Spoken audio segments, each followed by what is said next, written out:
Testing, testing, 1, 2, 3. Testing, testing, 1, 2, 3. Testing, 1, 2. Hey there, hi there, ho there. This is RHJunior, RHJunior Reality Check, coming to you live over the system of tubes we call the internet, via the boob tube known as YouTube, bringing you another broadcast of my extremely irregular update known as the one and only Spleen Squeezins.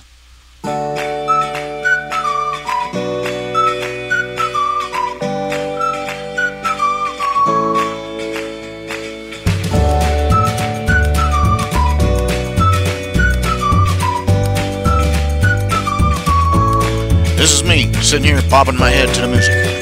Bobbing to the music, yeah. 1, 2. Hey, how y'all doing? It has been another, I don't know what to call it, a week. I do not keep a schedule. I have no clue what I am doing. I possibly am suffering brain damage. At least that's the conclusion that most people come to speak to me. Thank you, heyo. Hey, for tonight, what do you say for a change? I work on the comic strips. You know, just to get a little wild and crazy. You know, just for the heck of it here. Let's see, open.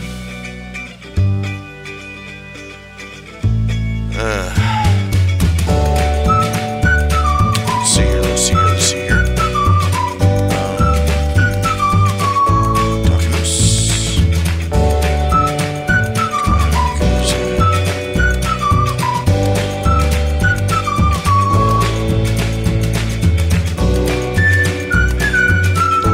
I've got so many things I've stacked up. I'll do this when I have a little more money, and I never have a little more money. It's, you know, so it never gets done. And so I've got stuff that's like outdated by a year that was supposed to have been done. It's just, you know, just not just art stuff, you know, just general stuff in general, like, I don't know, tarring my roof. Nothing quite like looking up and seeing, you know, a whole new life form taking over your ceiling, you know, just mildew. You know, it's only one part of it's only at one end of the trailer, but it's working on eating the whole thing. But yeah, I swear, I tell you, even when I do have money, finding somebody who will do the dang work, you would not believe how incredibly, ridiculously difficult it is to find somebody who will just do the work. You'd think it'd be easy to hire somebody to mow lawn, you know? You'd think it's no problem. You can't find nobody. You'd think it'd be easy to find anybody to do, you know, household repairs or to you know, do chores for bucks, or, you know, just you'd think it'd be so easy. I can't find anybody. When I do find anybody, you know, it's only a matter of time before they, you know, I'm sorry, my life circumstances have changed, and so I'm not going to be available in the area ever again. You need to find somebody else. And so there I am stuck. Unless you are waving around ridiculous thick stacks of money, nobody wants to do anything. You know, you pay. You know, I used to be able to pay somebody $20 to mow lawn, no problem. The least expensive service I can find wants something like 2 to 3 times that amount just to mow the lawn once.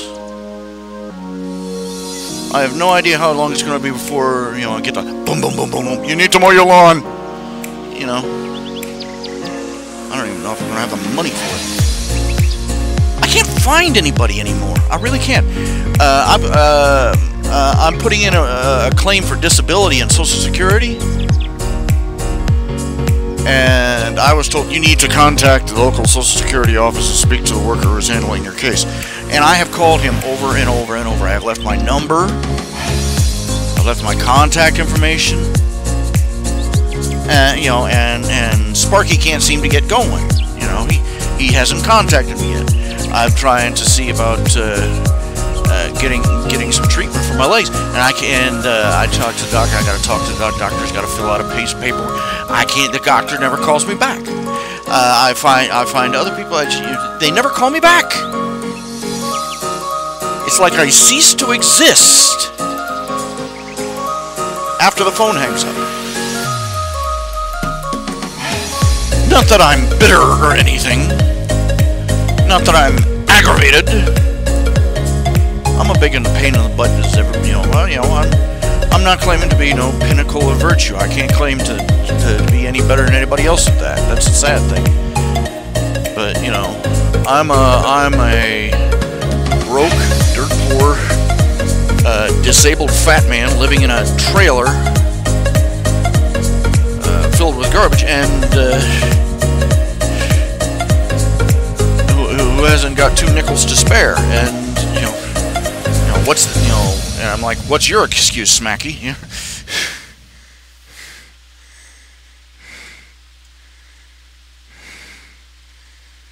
You work for the government. Think you could take some time out of your precious busy day to contact me like you promised?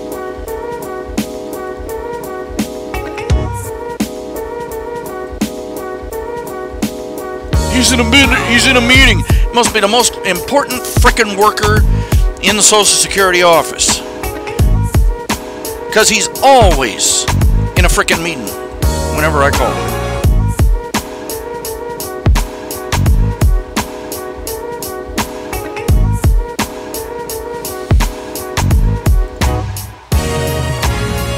If I could get disability, a lot of my problems would be ameliorated, if not solved.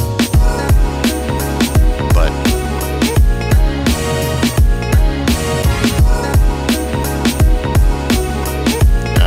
I mean, come on. I've got a doctor. I've got a paper trail a mile long of having to go to the hospital and having to go into therapy from it's not like it's not like it's guesswork. That I'm disabled, and I'll call it that. I'll say disabled, because when I reach the point where I can barely get up and down my own front steps, I got a little 7 or 8 steps down to the sidewalk without risking my neck. Where climbing into a bathtub or getting out of bed is a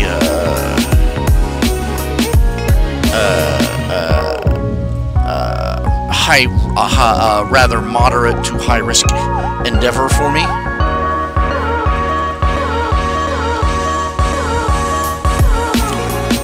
Yeah, I have to admit that I'm among the disabled.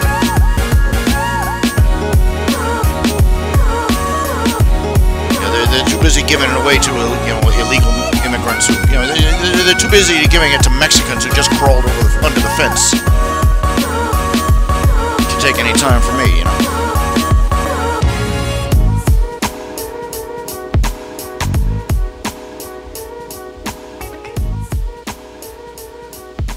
Why don't we have any problem with the Canadians? Because the Canadians already got a welfare state. What are they going to come down here for? Well, they do come down here. The wealthier ones come down here to get medical care.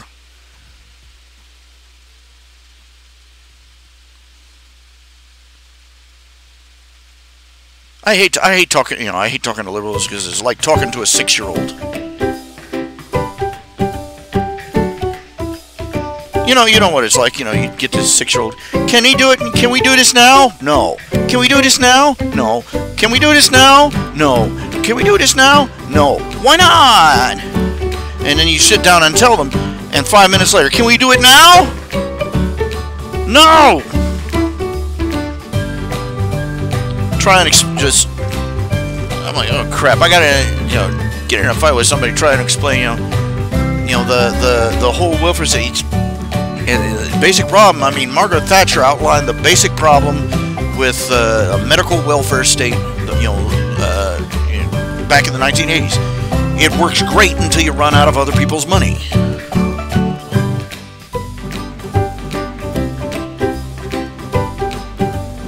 is half the problem. You know, this is half the problem with going on fiat currency. Because every dumbass out there looks at it and says, well, if the government needs more money, they can just print more. You know, they're under the delusion that the government has all money and therefore can keep spending it infinite amounts of cash. They don't realize is that the government is picking our pockets to do it, and you know it's never mind. It's just not worth trying to explain to them. You just want to put them in a special ed helmet and mittens on their hands to keep them away from any pointy buttons, you know.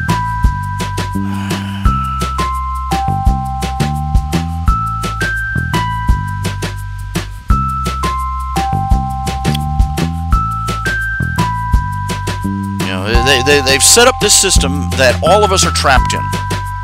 You know, the leftists. This is why I hate leftism. They've set up the system that all of us are trapped in. I would need the help that welfare provides if it weren't for the welfare system picking my pocket for most of my life. The average American citizen pays 40% of their income in taxes. Not just, income tax, property tax, sales tax, this tax, that tax. You know, licensing and fees and bills, you know, and all these other... A license is where they take away your rights and then charge you to rent them back.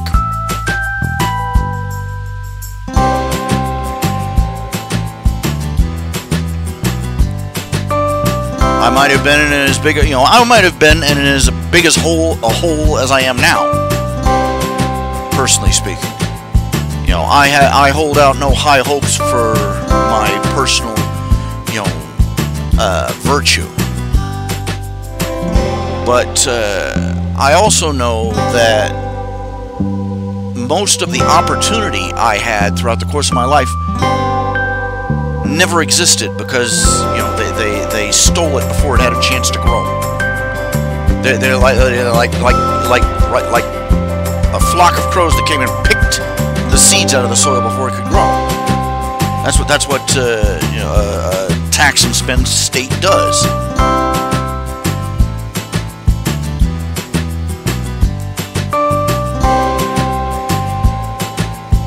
I might have been better off. I might have been worse off, personally speaking. But I know as a whole, everybody would have been better off. And a rising tide lifts all boats.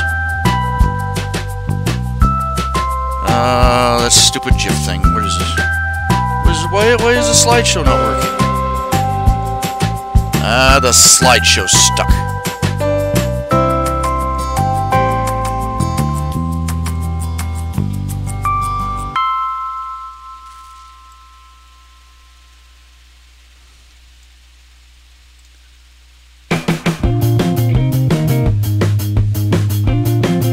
Loop, randomized playback.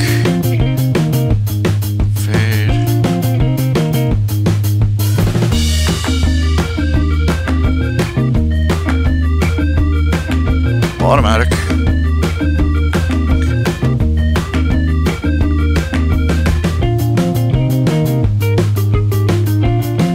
have no idea what the hotkeys are. It's stuck. I don't know what to do.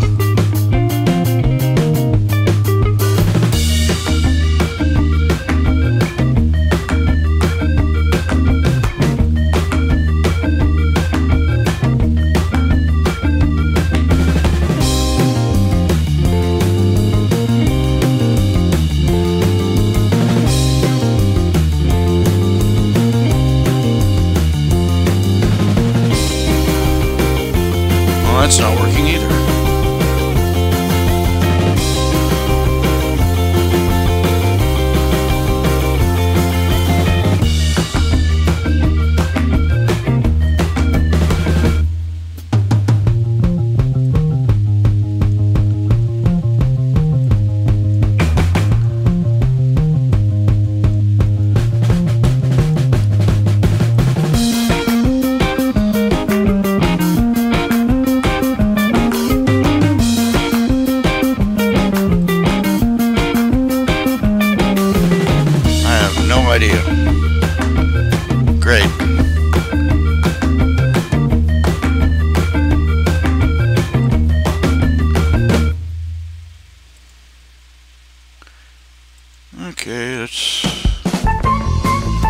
they've been updating this program several times lately, and it's hard to say what they're doing.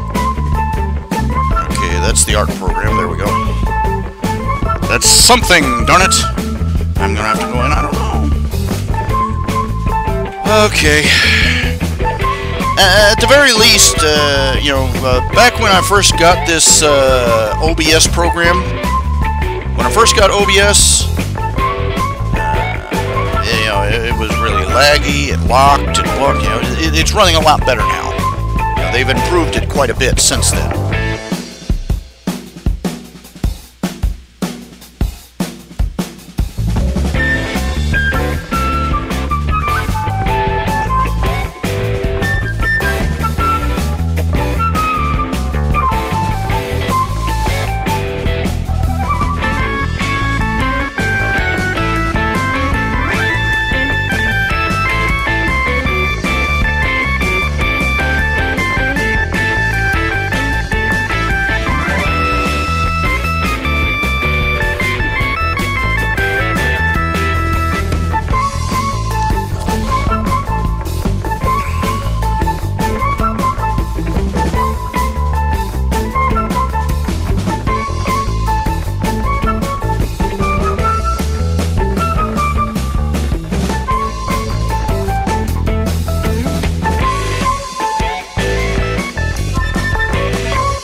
I don't know what to say. I don't know what to say. I don't know what to do. I'm having a moment. Alright, let's see. Let's see, get the stylus. I feel every time I pick up the stylus I feel faintly achieved. Because I figured out how to fix the little nib at the end, at the tip. Where's that so darn quick, though? Ow, my feet. Ow, ow, ow, ow, ow, ow, ow, ow!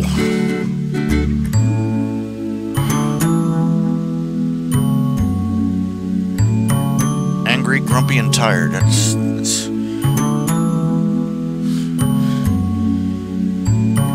Grumpy, sleepy, dopey. I'm half the cast of the Seven Dwarfs.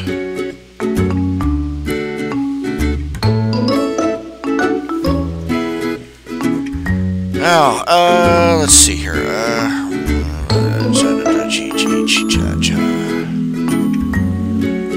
I'm looking at this and I'm going, I don't want to do this. This is kind of sad. Kind of sad. I don't want to do this. So let's do it anyway. Okay, blue ink. For those who are watching, who've never seen this before, I do several layers. First, it's time for a tutorial! Yay! Okay, the size of a comic book page is 7.5. No, wait a minute. Oh, it's new. It's 10.5 inches by 7 inches.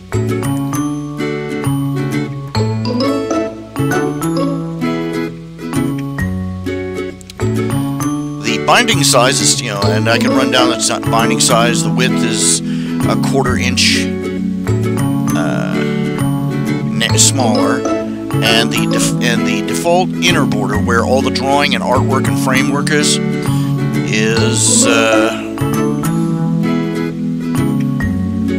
well, basically you start out at 10.5, and the area for drawing in is 9.75 by 6.25.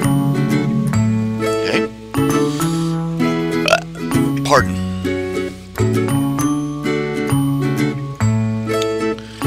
And when I start out, I generally sometimes I'll do the sketching first, sometimes I'll do the framing first. This one, okay. First, I'll lay out the framework. You know, I'll have a general picture in mind, in my head, and then on another layer below that, I'll do the rough sketching in blue ink, in blue. Why blue? Why not blue? You know, a pale blue.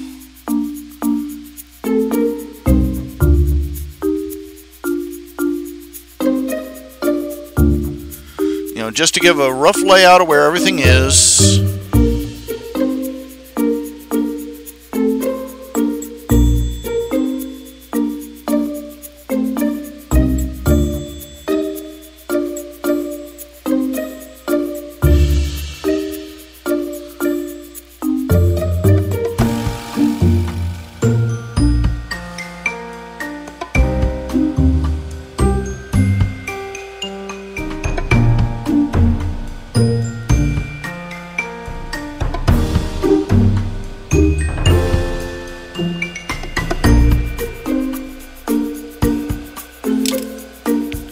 Then I'll go over it in another layer in between the frames and the ink and the blue ink in black ink.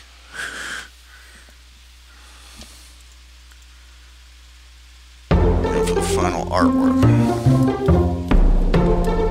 You know, this is just for anybody that's, you know, just tuning in. What the heck is he doing?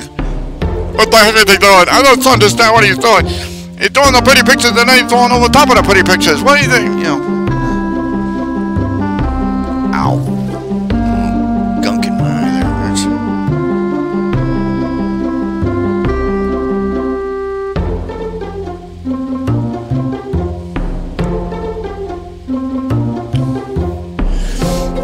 Now, how many of you have seen the cartoon Wakfu? W-A-K-F-U. I don't know what animation method they use, but it's very well animated, very well drawn.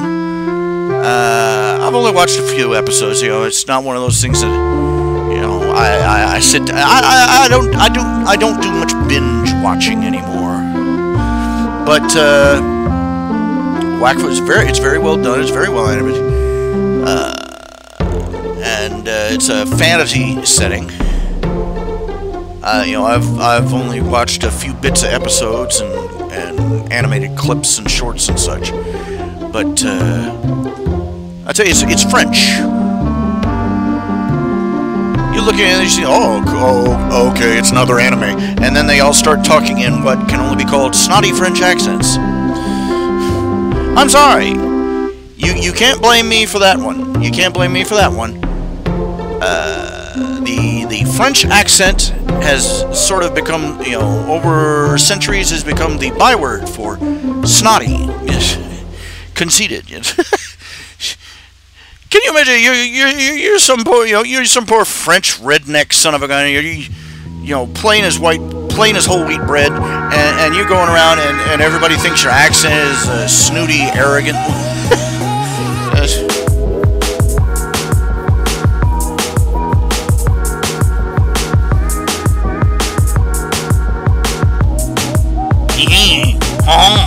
You know, no helping it, man. That and the British.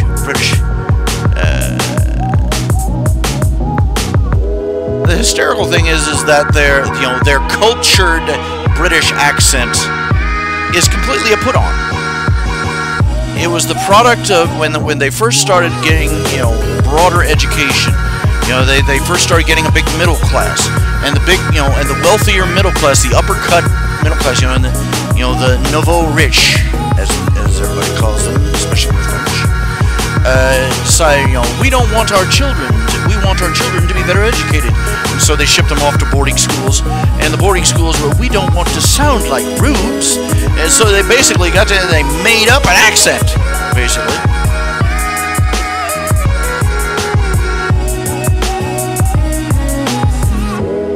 You know, you had a couple of generations of kids graduating from these schools with these posh boarding school accents, which became the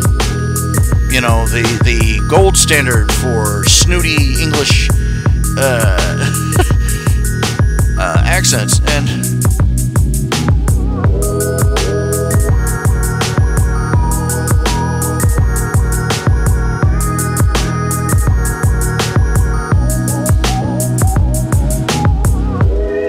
basically they say the New England accent, you know, the American East Coast accent is closer to what Shakespeare spoke than what British people speak today.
Having to re-add the image slideshows files.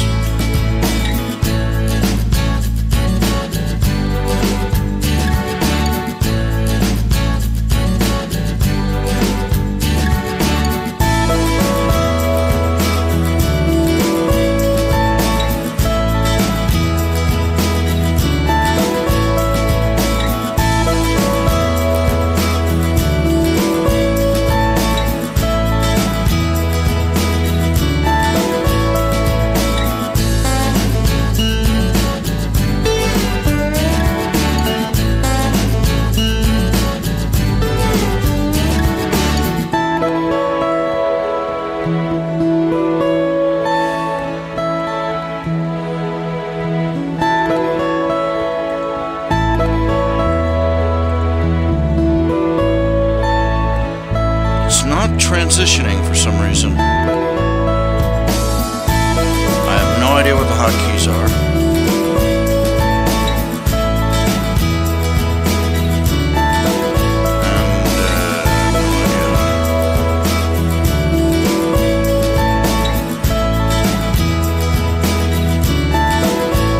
And it's not working.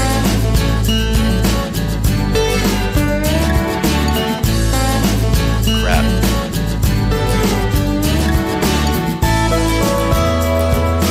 apparently they recently did an update and they broke the slideshow. They broke the slideshow feature. Terrific.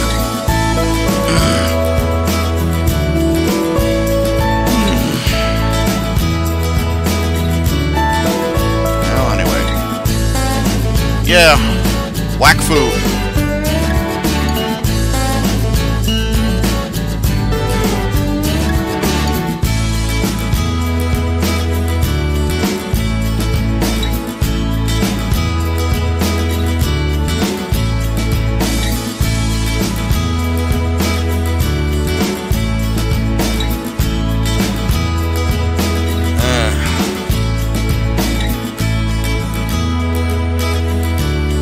Well, let's be honest. Anime, I'll say it, anime's overrated. Okay? What I ought to say is just Japanese animation in general. Why is it called? What is it? Because they draw the eyes too large and they use highly limited animation 99% of the time. That's the grand sum total of it. Most anime is identifiable by the herky-jerky, low frame rate. The fact that they animate these tiny little mouths and great big huge eyes, and it's 9/10 of the time it's just the mouth moving.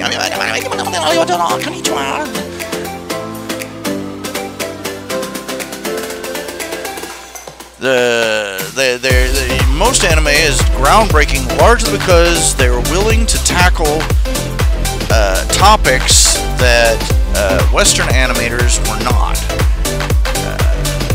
Western animation wasn't always like this. It wasn't always animation's for kids. Animation when it first started out, it was something that they showed before the newsreels. In the movie theaters, in the bijou, and the whole family was there, and some of those old cartoons, some of them got kind of daring, some of them got kind of weird, but they were aware that they were shooting for a whole audience. I couldn't tell you where the divide first started. But it was probably about the time that, it was probably attributable to Disney, because he was the first guy to make a full-length feature, animated feature, and, separate out the animation from the rest of the entertainment that went into the movie theater. That's just a ballpark idea. There are probably other theorists who've got a better idea. But in Western animation, in Japan and Asia, they didn't have that issue. Even though the early animators in Japan stylized their stuff, and sort of stole a page or two from old Uncle Walt, style-wise, when it came to topics, they were a lot more ruthless. Their society didn't have this big, they didn't put childhood up on a pedestal in the same way that Westerners did. That childhood was supposed to be some sort of time of untouched innocence. I mean, these are the people that came out with features like Grave of the Fireflies and Barefoot Gen. For those who don't know, those are two animated features about the bombing of Hiroshima.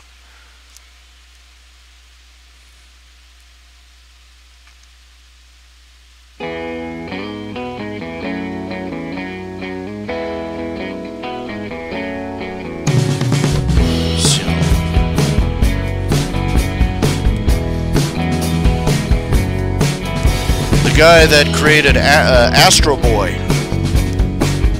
he used to have problems with American censors.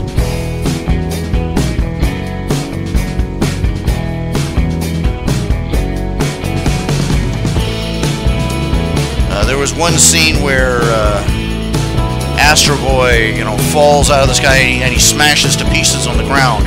They put him back together again in the next scene. People are all freaked out. Oh, we don't want to show these children we don't want to show our children this violence. And he's like, you're sending your sons off to fight in Vietnam. Aren't you being a little hypocritical?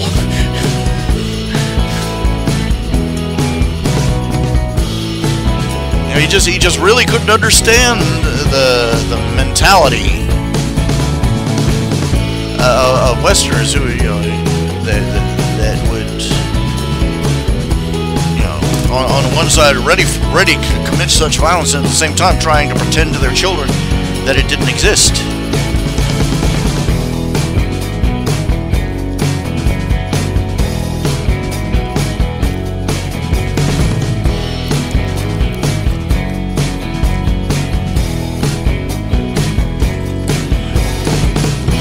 I have to get up in a minute and get something to refill my drink jug.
Of course, the guy that made Astro Boy, he was kind of a little too. I mean, you just look at some of his anime and some of his manga, and you're like,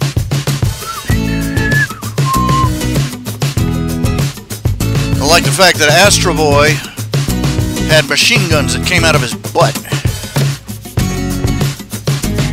Not only that, but Astro Boy, in order to refuel, had to stick an oil pipe up his own rear end. That was how Astro Boy did an oil change.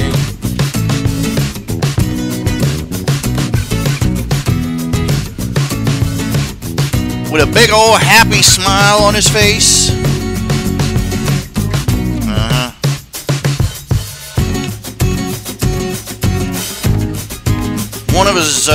One of his big manga masterpieces, so-called. The main character was a little. It was another way. It wasn't Astro Boy. It was very ran on similar parallels. But the main character was a little boy robot who spent a great deal of time posing as a little girl.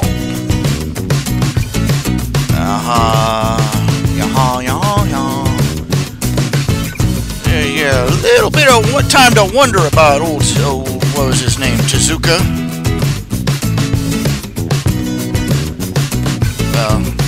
Not to refill, to change his oil. I'm flipping through this, I'm looking up the information on Tezuka, and there's this, 3-frame panel of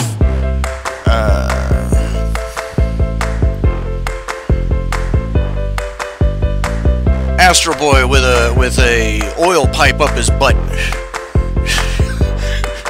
Big old contented smile. What the heck? I'm like, well, what was this, from some contraband? Or no, that's Tezuka. That's Tezuka's work right there. So, okay, yeah. Japan, land of the rising sun. Registered sex offender of the international neighborhood.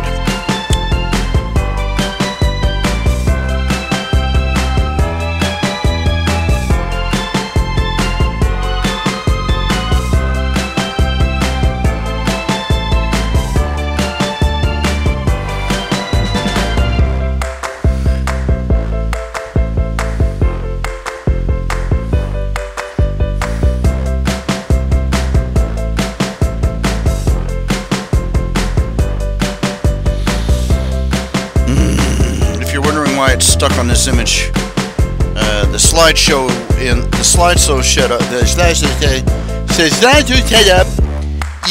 setup in my program is not working right. For some reason, they just did an update on the OBS computer program, and the slideshow setting is not working. I can't forget. Probably have to shut down the computer and reboot it or something. Correct it. I'm not in the mood to. I don't want to. I don't want to shut down my computer. I don't want to restart everything. I don't want to.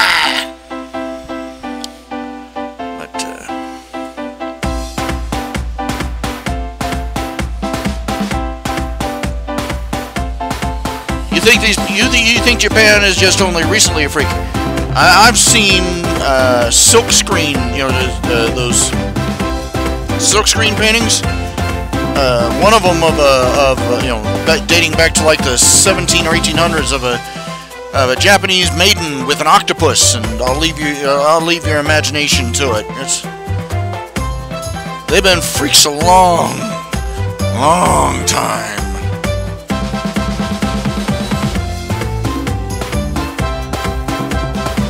I mean, even the Germans are going, Gott in Himmel, what is this?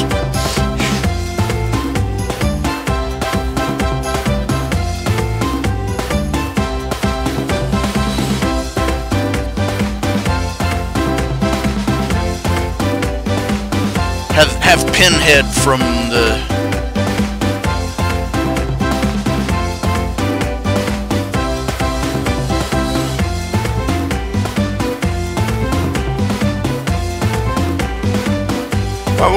What was the name of that sci-fi movie, horror movie with Pinhead and the puzzle box? Hellraiser. Have the Hellraiser show up in Japan. He pops out in the middle of Tokyo. We have such things to... Whoa. Oh, hey, sorry, not my bag. Later. And he climbs back in the box and leaves.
No, Ben. They may have certain prudish attributes, but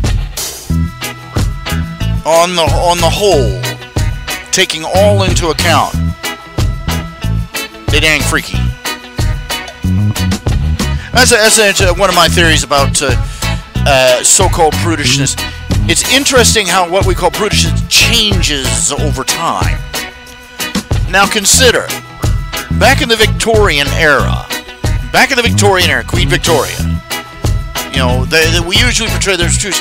The women wouldn't walk around, the women would not walk around in public. They would not show their legs. In fact, the word leg was taboo.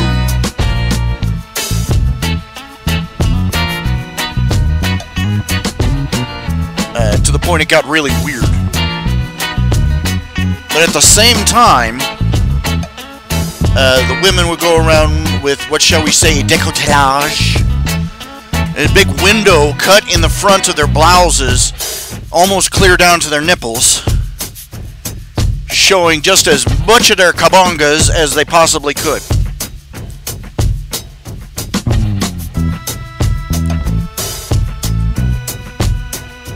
they had so many different words that they used for penis or vagina that you literally could not say an entire paragraph in the English language without inadvertently using at least 3 of them. Oh yeah, the Victorian era, they got their freak on.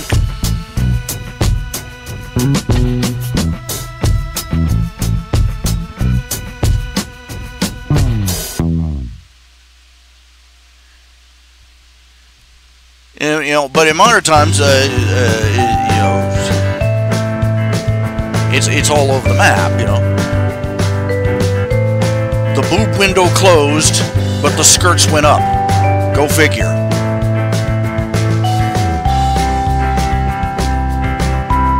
It's like there's this random moving window over what we're allowed to expose of our bodies.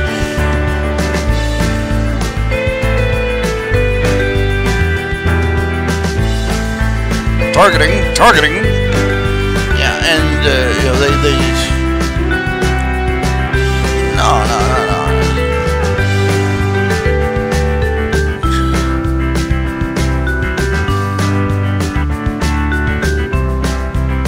They got, like, you know, in Asia they got like one of the lowest ages of consent.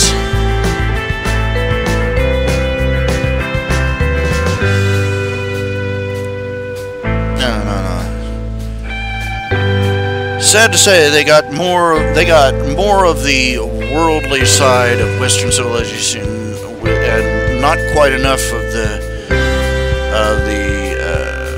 religious, spiritual, Christian influence. And yes, I will say that. I love how you're considered a hate monger if you think they need, you know, if you look at a messed up place in the world and say they all need Jesus. If you say that, you're a hate monger. That's crazy. I don't remember. Now think about this. Everybody rags on Ann Coulter. Oh, she's so mean and hateful. You know what she said the day after September 11th? The harshest thing she had to say is we ought to go in there, take over that country, overthrow their corrupt leaders, and convert them all to Christianity. And you'd think she proposed that we go in there and boil their children for supper.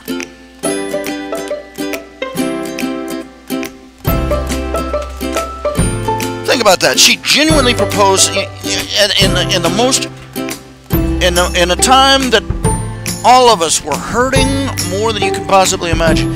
You know, in a time when the entire nation was boiling with pain and grief and rage at what had been done to us.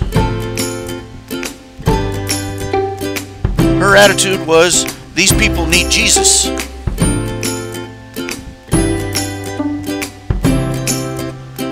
She showed, you know, This mean old nasty conservative spokeswoman, this mean old nasty hateful redneck left right winger. She showed more compassion than most of the people in the nation did with those words.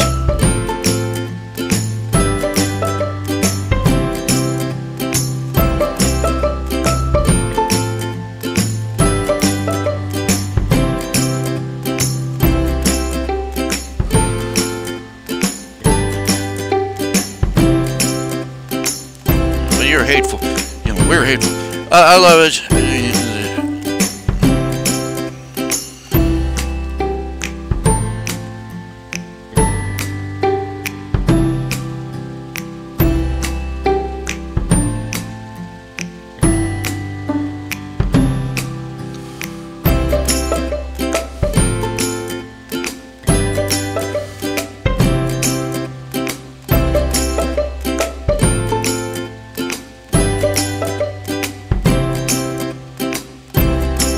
I've said this before and I'll say it again. There are times I wish that we as Christians were as mean and hateful and violent and dangerous as these leftists try to claim we are.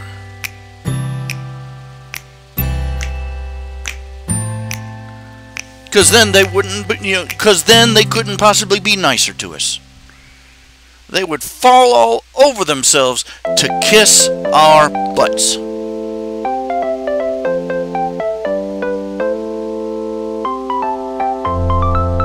If the Muslims ran Chick-fil-A, they couldn't line up fast enough. Are you buying the chicken? Are you buying the chicken?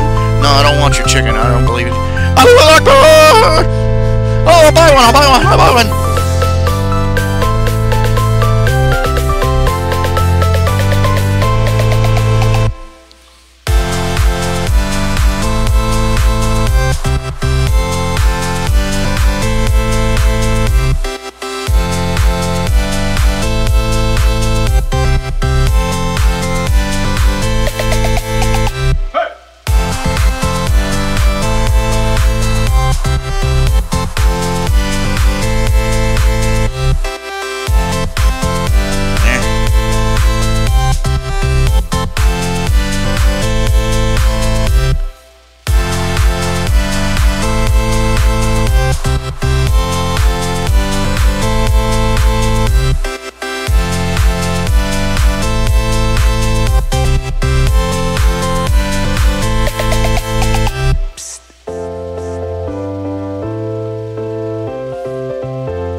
I wish I was better.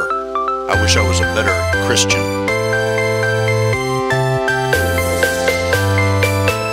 Like Ann Coulter was.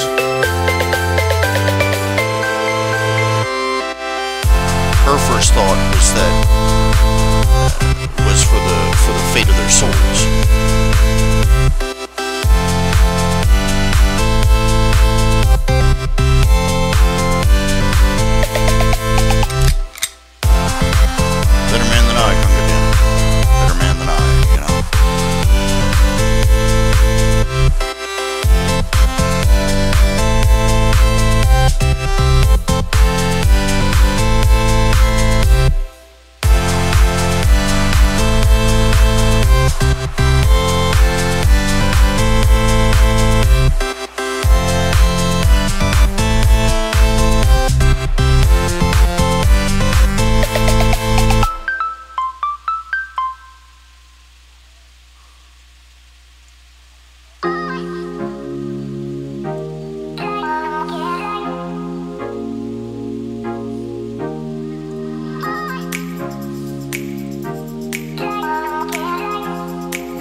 There are days I really hate that. I really hate Quentin's hat. It's not folding right, darn it.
Still not working. I have no idea what's wrong.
It is really not working. I just don't know.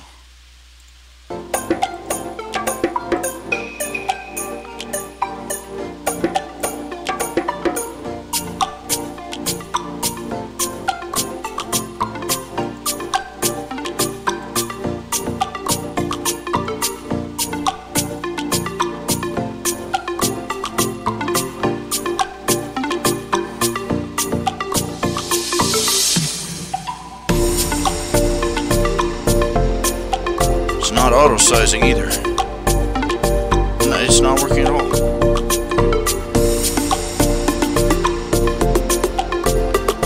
Can't get it to move the slideshow forward either. It's a pain in the butt.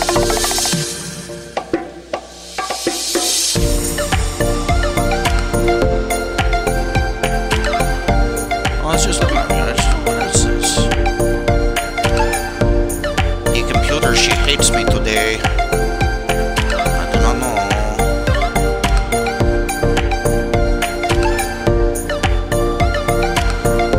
I used to have a screensaver thing that did all sorts of crazy screensaver programs, but I deleted it ages ago. Really don't want to bother going to look for it again. Now, oh my little nuts. I'm trying to think of anything of topic to talk about, and I'm sort of at a loss.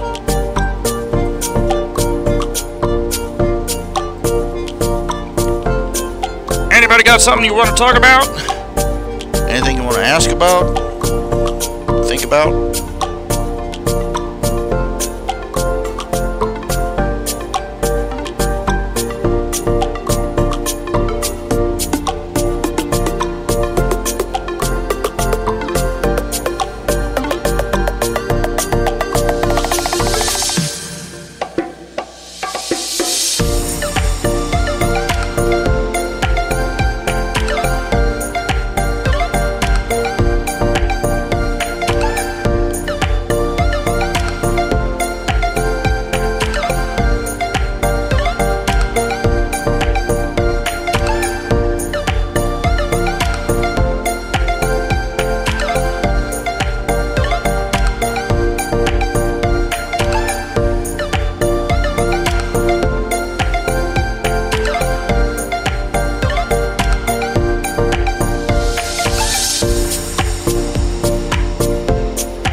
Let's see, a character sheet for Exalted. I've never played Exalted. I've tried reading some of the lore, and it's, you know, I was like, and I get into it, and it's a complete slog. I mean,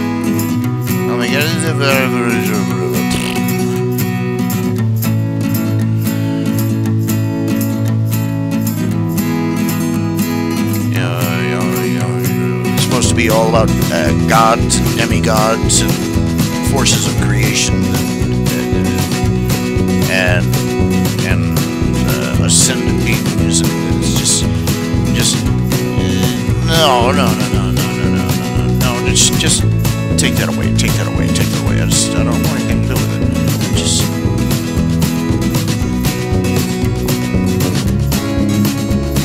I don't like it.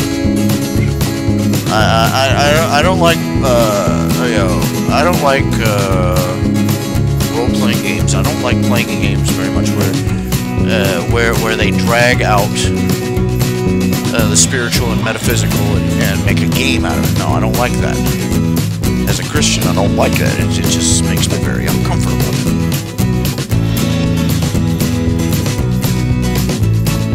I think I've finally reached the point where I can put into words. One of the things that has bugged me so much about the My Little Pony fandom, for an example,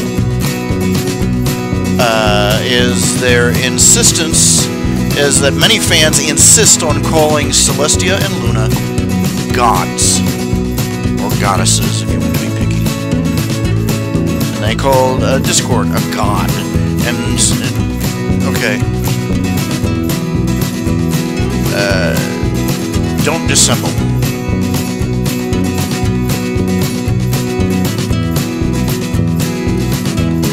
This is, I find this offensive as a Christian, because they are taking a name that is only supposed to be assigned to the Almighty and attributing it to a cartoon animal.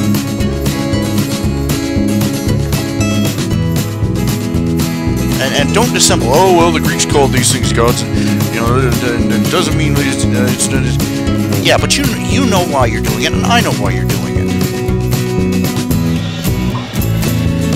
Because you get a teeny tiny little bitty thrill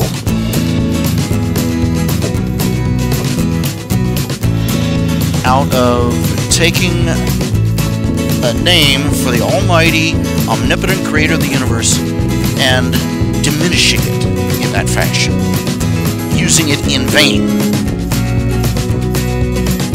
Oh, God just, the word God just is a generic. No. Don't be on my leg and tell me it's raining.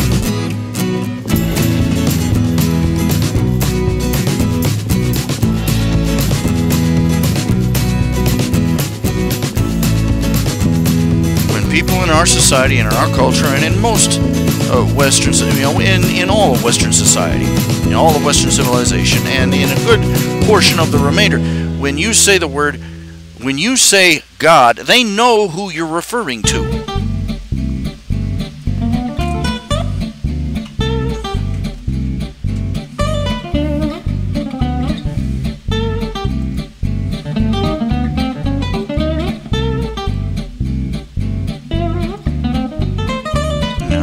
Don't think I'm going to be played for a simpleton.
you insist on doing it because deep down you get a little, hot topic, snotty teenager thrill out of it.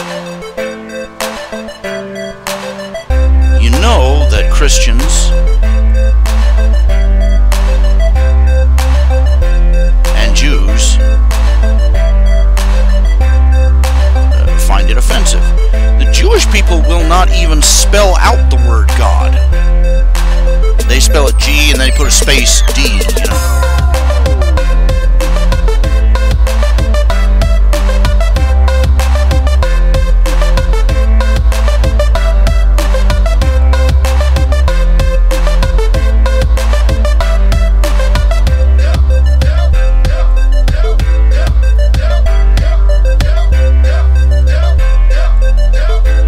You're not as clever as you think you are.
It's like those scenes in The Simpsons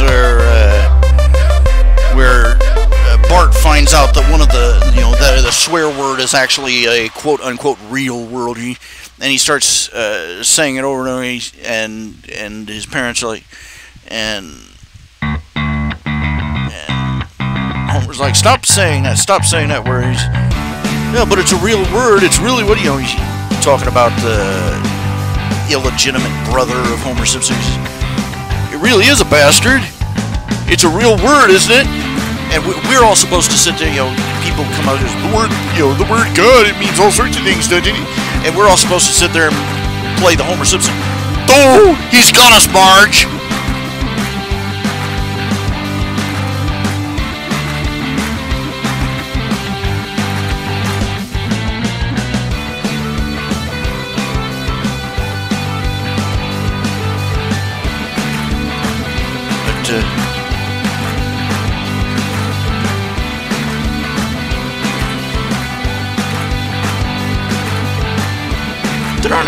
They're not interested in discussing the issue. They're not interested in being considerate.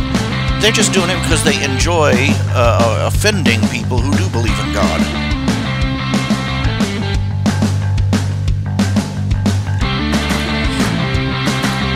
It tickles their jimmies.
so scared of offending everyone except the people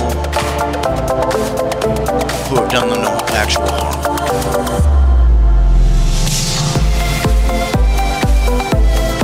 They love offending Christians. They love offending people, on the right, who served in the military, served in the armed forces, served in the police department. And, they're fine with that. They're fine with offending, white people, males, Christians. Anything, just anything that constitutes a fundament of Western civilization. They're fine with offending that.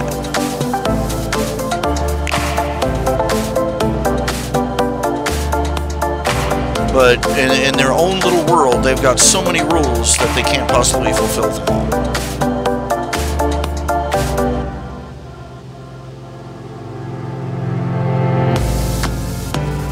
They spend half their time either being incredibly outraged on behalf of somebody who doesn't give a rat's ass in the first place, or blubbering and sobbing out mea culpas for offending some imaginary Hollywood standard.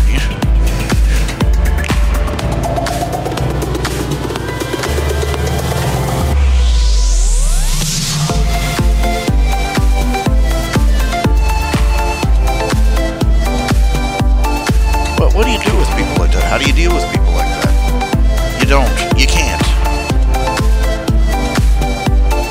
You just have to work around them and hope they don't move too much.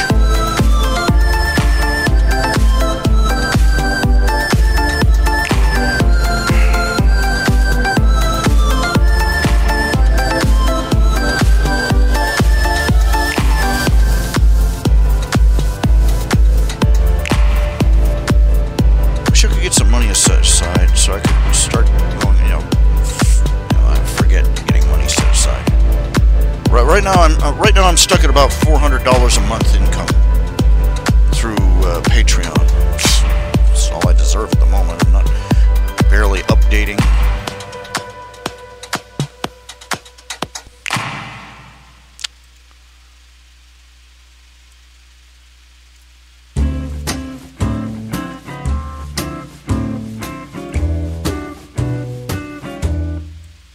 So let's work on this update. Come on, let's see here. Man, that's a lot of pages. I'm getting tired just looking at all the crap I had to do. Oh my goodness.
let's pick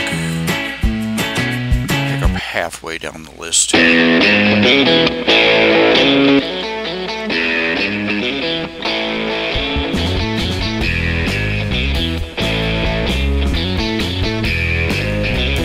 don't know how loud that is. I don't know if that's too loud or not loud enough. You'll have to keep me informed on that. Just trying to change up the music selection a little bit. Oh yeah, the biker gang publicly announced they're going to defy the New Zealand gun ban. Well, I'm not surprised. In fact, the last word is that they have confiscated a grand total of, out of the several thousand known gun owners in that country, they've confiscated a grand total of 37. I guess New Zealanders aren't stupid. They're not stupid, and they're not liable to truckle under.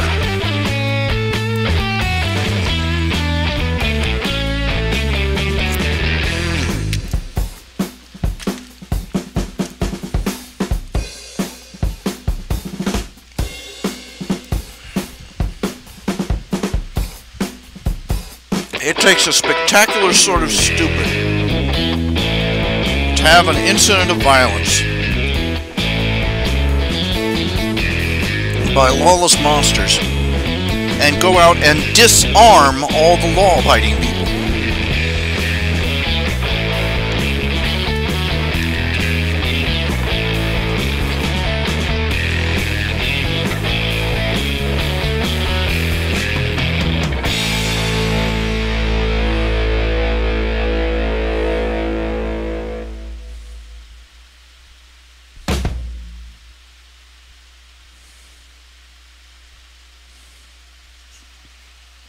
Of course, this is no new thought.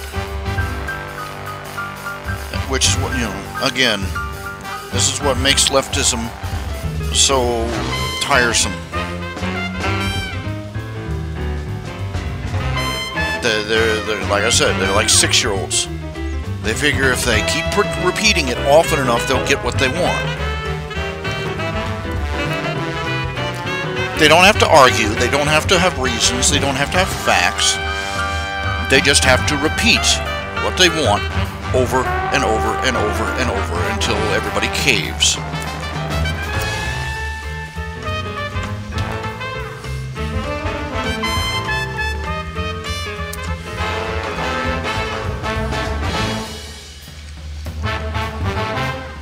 And no matter how many times you smack them down, they'll come right back and start where they left off.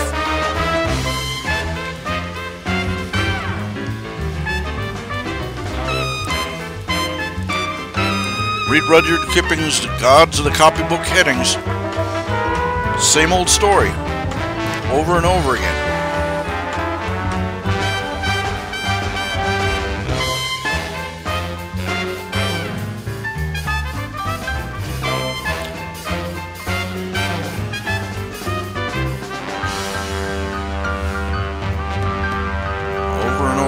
Again.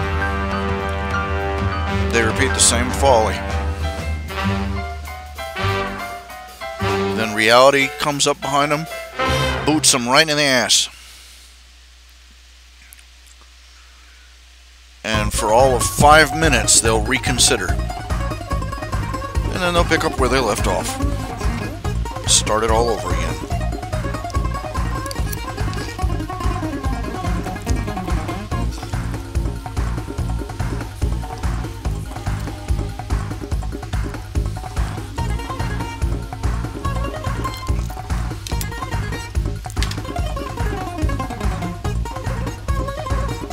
Yeah. Wonder what they're gonna think they do. I wonder what they think they're gonna do with a box of knives.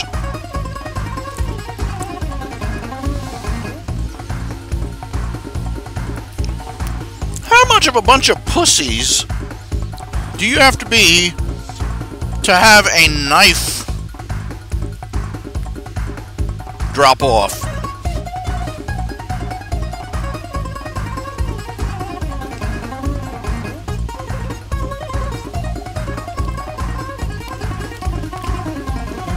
apparently apparently they figure everybody's all going to go around serving everything with spoons now. We ought to just ship Great Britain a couple of cargo ships full of baby food with some nice, safe, soft plastic spoons. You know, just so that they feel secure. Well, you do something this stupid. You do something this stupid, this childish, this cowardly, this muling. You know, I'm going to make fun of you. I'm going to disrespect you.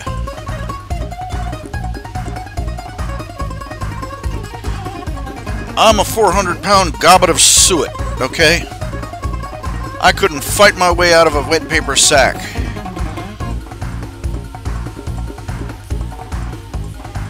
But I've taken measures to protect myself.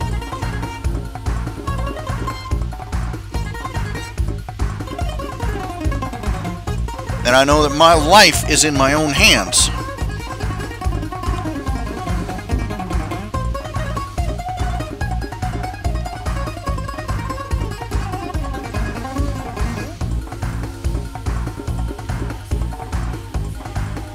Whinging reality divorced blubberguts came up with that. I swear. A knife.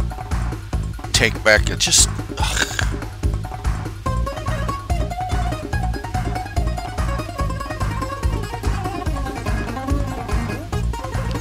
The people, the generation that lived through the Blitz, are probably digging their way out of their graves right now to kick everybody's ass.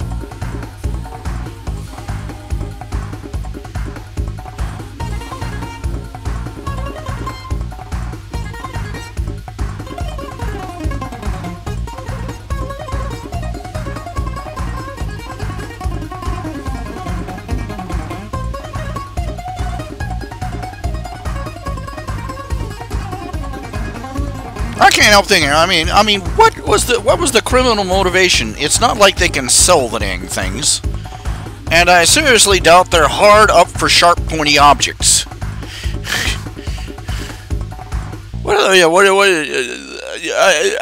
It's gotta be, you know, just a bunch of crooks who said, "Oh, just for the hell of it," you know, just to troll the police.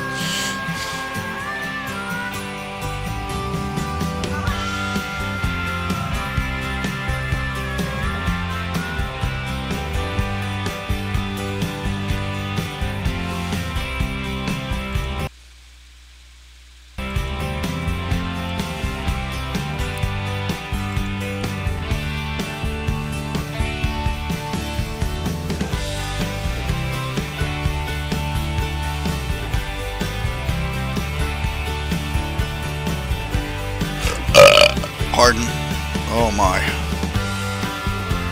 Beg your pardon.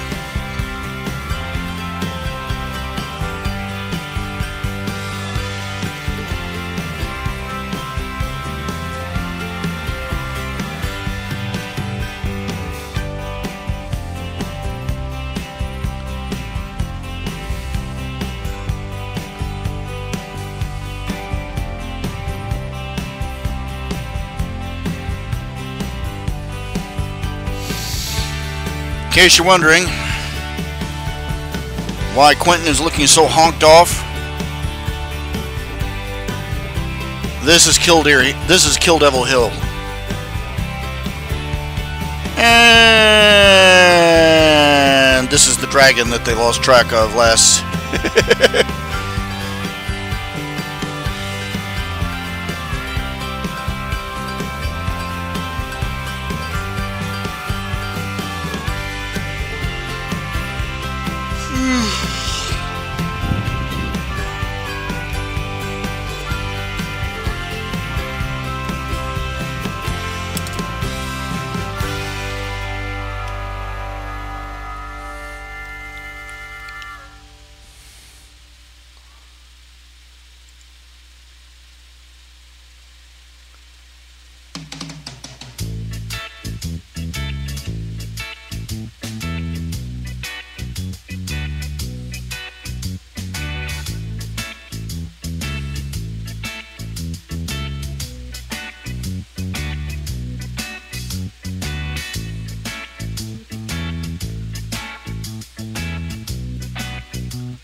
You know,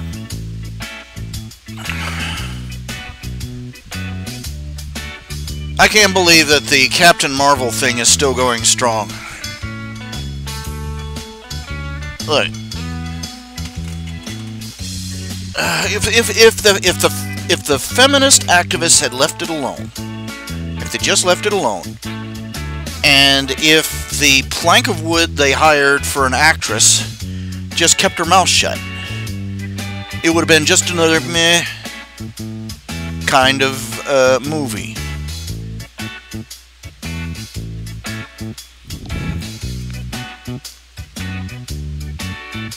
But instead, they decided to use it to bash people over the head.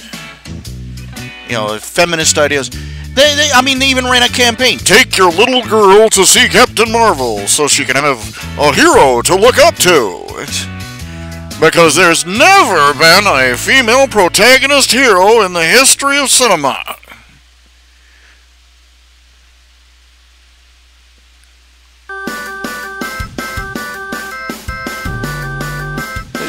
It was awful, and it was a forgettable movie. It was another Ant-Man. I haven't seen it, but I'm just going by the descriptions of what people have seen. But there's no plot. They described it. They described the synopsis. It just goes point to point. It's just there's no character development, no learning curve, nothing. You know, every other superhero movie, the superhero goes through. They gain their powers. You know, they go through the belly of the beast. They go through the whole hero's arc. You know, they go through a point of despair. They learn to use their powers responsibly, and they go out and save the day. They have a high point. They have a low point. They have times of crisis and doubt. Apparently not in this movie. Not in feminist Marvel 2020. You know, she's never wrong.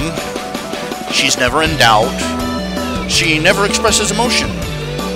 She has two emotions that she shows on her face. Barely conscious and obnoxious smirk. It was a terrible movie. It was something it was filler for the space between the last Avengers movie and the next one.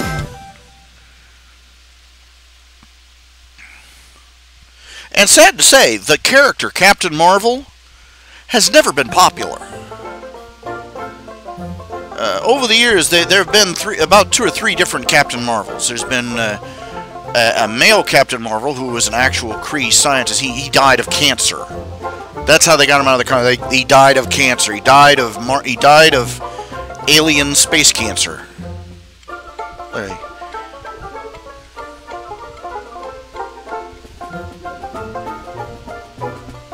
Seriously. And they've had a couple of they had a couple other ones. A Kree who was sort of merged with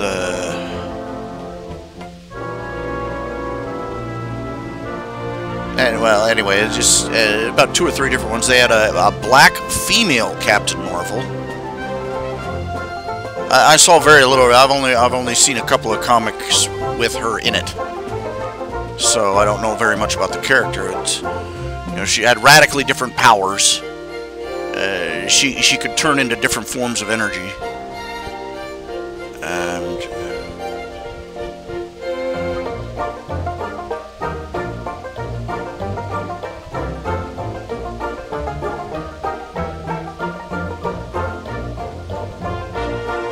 And then along came this one. And she has, since her inception, she has been like the least popular one. Because even in the comics, even before the social justice warriors came marching in, Tarantara, you know, playing their nose rings and their Technicolor hair waving in the wind. Long before she was she was an incredibly disliked character. Because among other things, she was a heinous bitch in the comics. Just terrible. She was on the wrong side of the Marvel Civil War. She's perpetually judgmental of all the other heroes. Even though she herself is a recovering alcoholic, she's got no patience and you know, all the criticism in the world for other supers. Other capes that are struggling with anything, and you know, she was even a complete a-hole to Captain America. So you're a captain, I'm a major, and it was,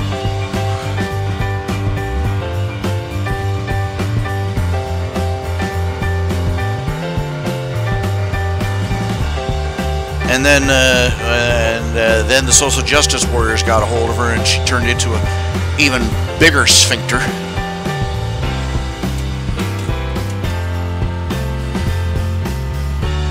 Or she was the same, you know, she was the same a-hole. She just had a all feminist focus for her a-holery.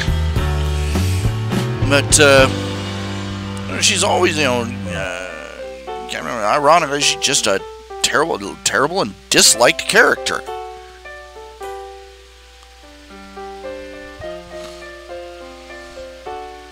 And they decided to make her, they decided to put her in the middle of the Marvel Cinematic Universe. Just brilliant, brilliant choice, meatheads.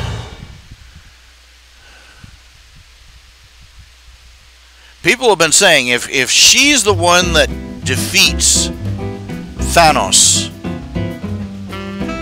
in Endgame, people are just going to, they said not going to have another thing to do with Marvel.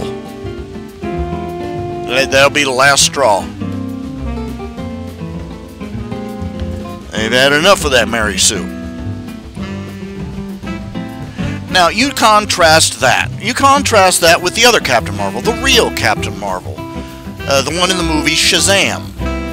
That was his original name. He was Captain Marvel. He was not called Shazam. Shazam was the name of the wizard, and the word he had to say to activate his powers. So, no.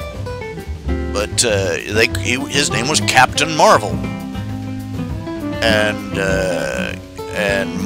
Marvel Comics decided, oh, we're going to throw a temper tantrum over that, and they made their own Captain Marvel character, and then they went to the judges and threw a temper tantrum about copyrights and infringement and all this other crap. The guys that made Captain Marvel won.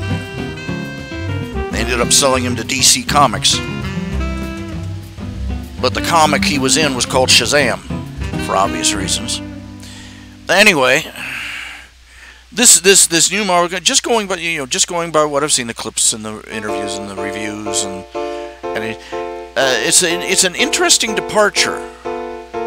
It's people are coming back saying going great guns. This movie is fantastic. It's lighthearted. It's fun. Remember when those words mattered? It's entertaining. It's and this is my observation. It's a radical departure from the typical superhero story. How does the usual typical superhero story go? The hero suffers suffers a tragic loss. Gains powers, suffers a tragic loss, and goes out and starts battling the forces of evil. Great power, great responsibility, etc., etc., etc. It usually begins with the hero losing his family. Superman, Spider-Man, Batman, on down the list, and arguably most of the rest too. Wonder Woman, she had to leave her island home behind to become a hero, and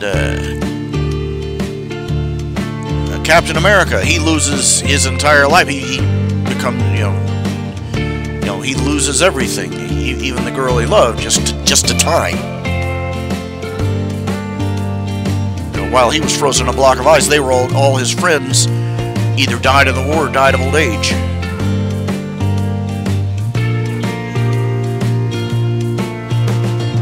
And so on and so on. And it's always, I need to take the responsibility. I need to use this power, for the betterment. And it's all the fun, it's all serious, and noble, and it's still a fairly good story, but you see it in every single one. This one, it isn't he doesn't become a hero because after he loses his family, he becomes a hero and gains a family.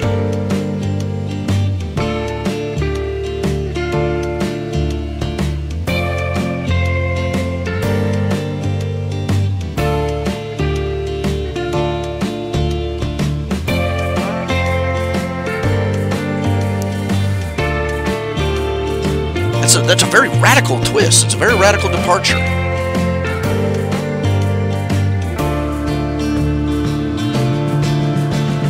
And he's not, and he doesn't go, I'm not serious, and I have to learn responsibility and how to use it. He's like, I'm a superhero, cool! And he starts, and he has a blast being Captain Marvel. He seriouses up when the villain shows up, of course.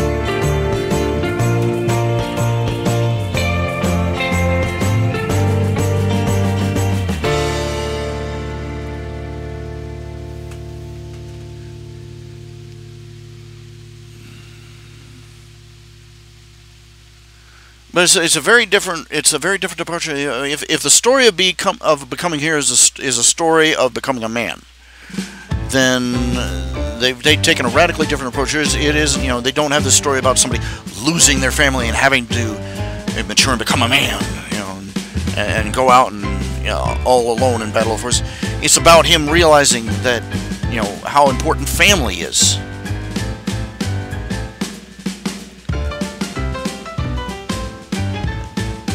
And that when he accepts that family as his own, that he starts maturing. Now think about that. He gains a family and starts maturing. Think about that. That is a complete inverse of how these coming of age stories usually go. And it's truer to life.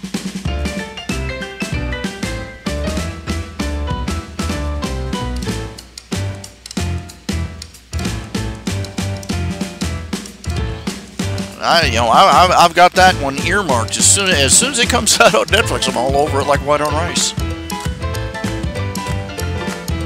I can't go to a movie theater. I couldn't even fit between the seats because of my legs. Even if they had a fat man seat, I wouldn't be able to fit in it because but never mind getting there. Oh my Lord.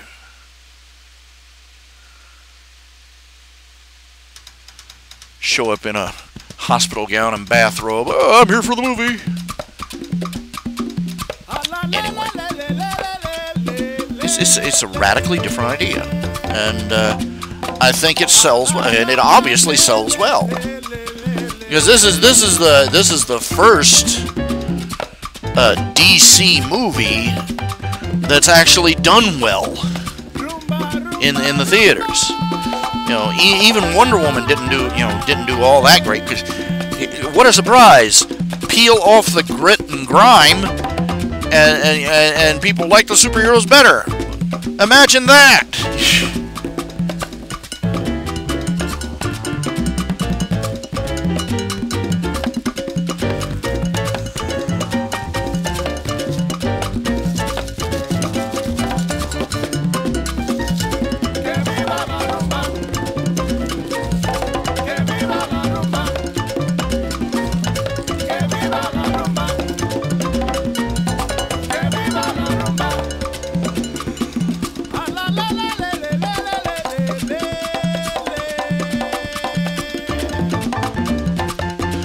You know, from what I understand, in the original plan was that for the DC movie, you know, the DC Justice League movie, they were going to use Darkseid as their big bad. And then they turned around and they looked at, you know, and then they turned around and saw the what Marvel was doing with Thanos and probably basically said, ah, crap.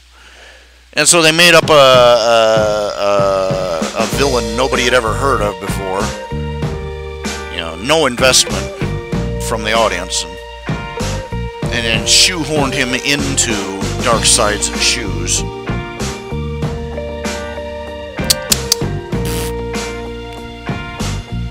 What a surprise, it bombed.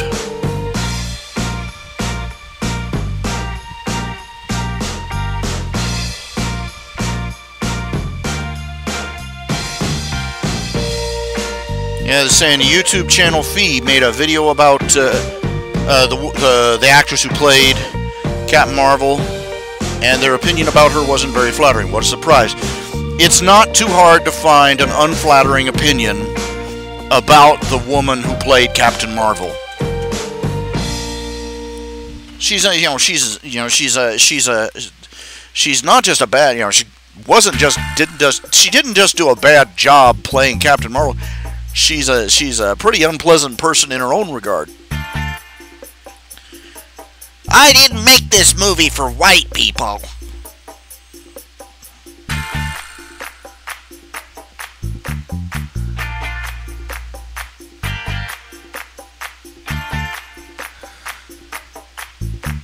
All of her handlers are standing by her. Will you please shut up? They can't learn. I wonder how hard they have to be kicked in the bollocks before they start making a connection between their screw-ups and the consequences. You know what I'm saying? They tried this crap with the Ghostbusters remake. If you don't watch this movie, you're a sexist. If you don't like this, if you say anything bad about this movie, you're a sexist pig.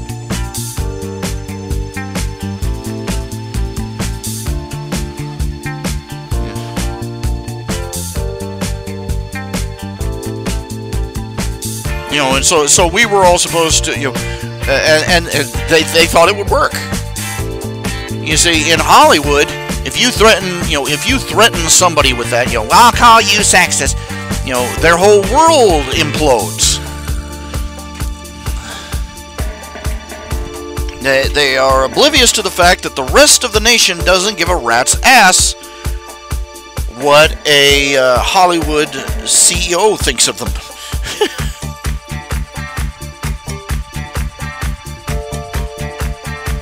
People came out and told him what it was, that the movie was so bad, that the movie sucked.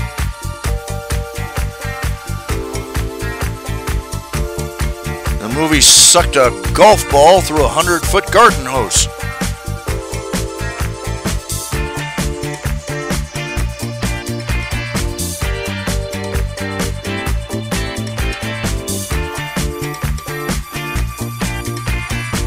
Surprise, they're not spending money on it, and they're going to warn their friends not to go see it. And they did the same thing with Captain Marvel. They tried, and it failed them. They pulled all sorts of crap. They ran campaigns. They altered computer data to make their numbers look better. They deleted thousands of bad reviews. They even went so far they gave away thousands of tickets and had people, and they were all where everybody had to sit up front in the first 2 or 3 rows, and they'd photograph the first 2 or 3 rows. The theaters are packed out! They invited tens of thousands of empty seats to their premiere.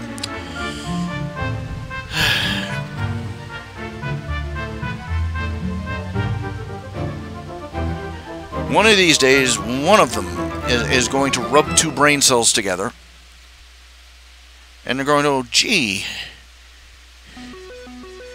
maybe bashing people over the head with leftist feminist rhetoric doesn't sell movies. Imagine!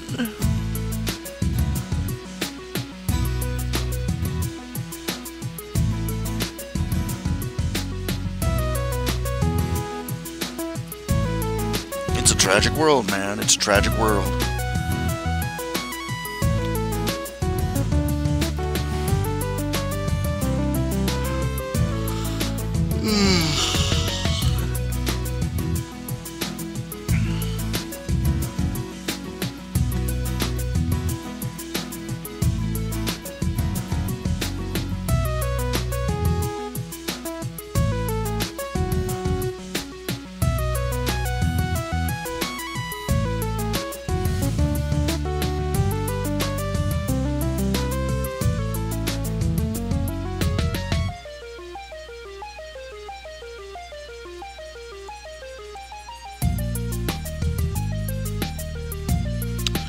Recently, a movie came out.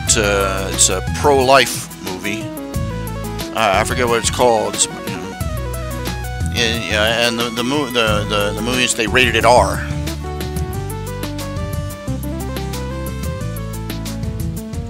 Reflect, if you will, on the fact that a 15-year-old girl can go and get an abortion without even parental consent in this country, but she cannot go see a pro-life movie about abortion.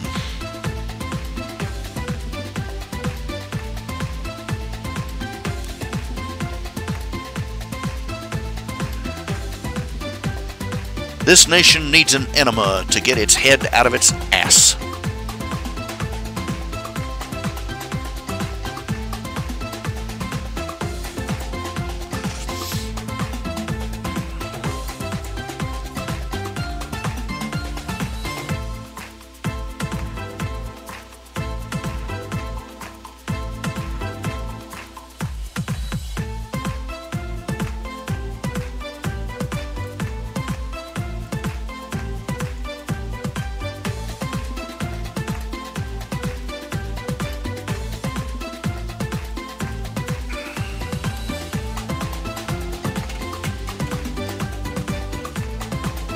Alright, come on.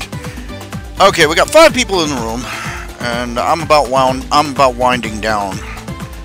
But is there anybody else? Is there anything y'all would like to talk about, like to ask about, like to think about, like to discuss or review or consider or anything? Really, seriously, please.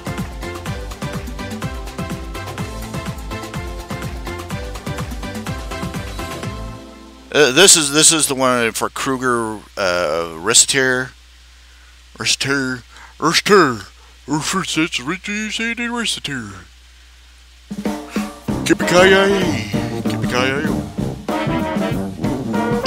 Pardon.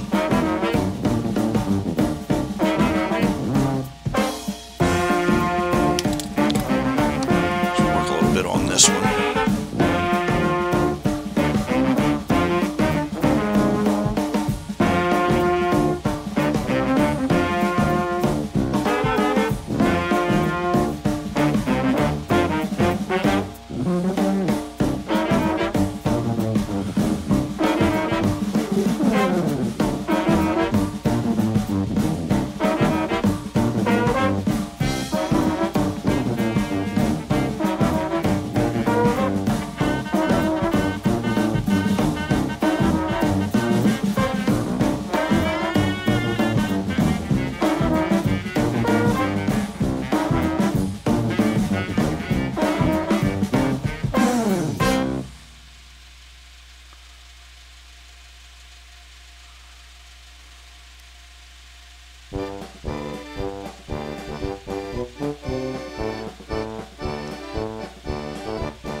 I'll have to go back and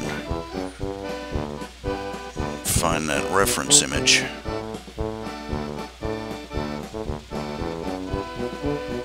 I'm not exactly very familiar with drawing anime.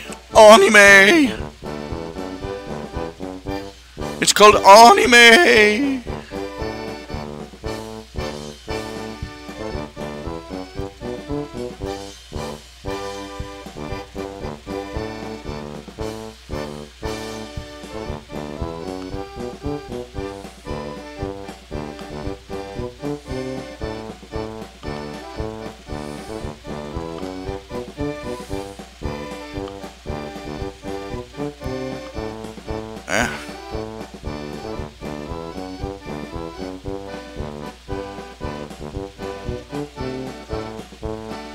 Say it like this, anime.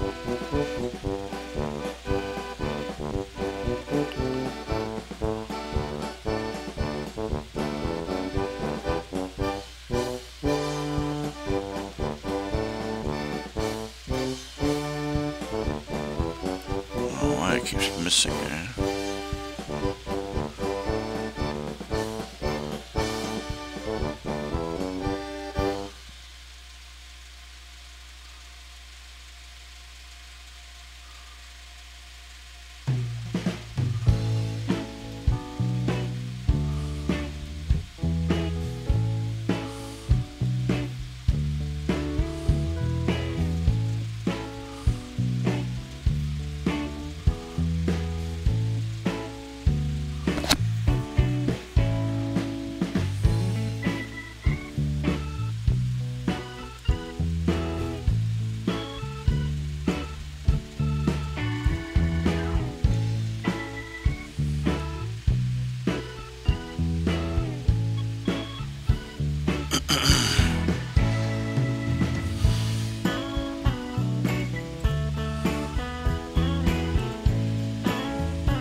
Warcrafter, also MLP's final season.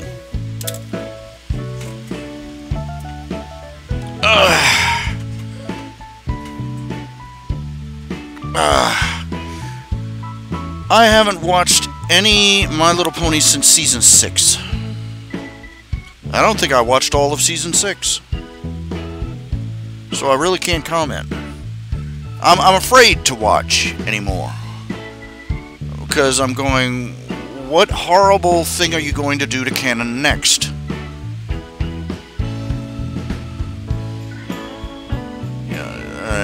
I've got a head stuffed too full of, my head canon. This is supposed to be like this, it's not supposed to be like that, what are you doing to it? So, the death of a fan, that's how it goes. You get obsessed with something and then you can't stand to see what they do to it.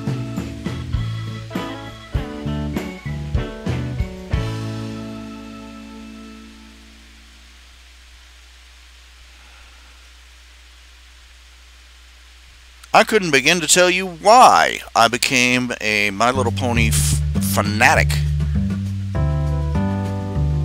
It was something I wanted to avoid at first. In fact, I watched the first couple. I couldn't watch it all the way through because it got, so corny, so hokey, and treacly. And I was like, ugh. But for some reason, I'd keep coming back and I'd watch more of it. I'd watch a little more of it. And I'd watch a little, and the next thing I know, I'm like, how dare you talk about my favorite character like that,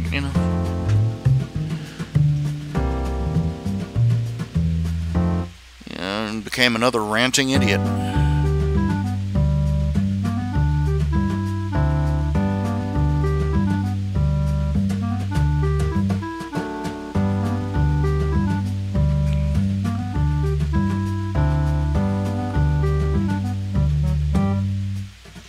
As time went by, there's certain expectations that developed, and many of those expectations became grievously disappointed. And I've got too many things in my life that I'm disappointed about already. I don't need another.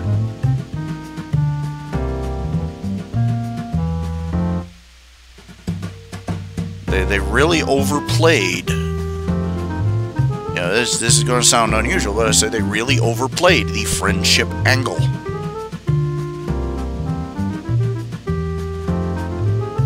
To the point where the whole joke about they didn't get the joke. The later seasons, the new writers did not get the joke. The joke is that Celestia sent Twilight to study friendship in Ponyville as an excuse for her to stay close to her friends and to the other bearers of the elements of harmony. What a coincidence.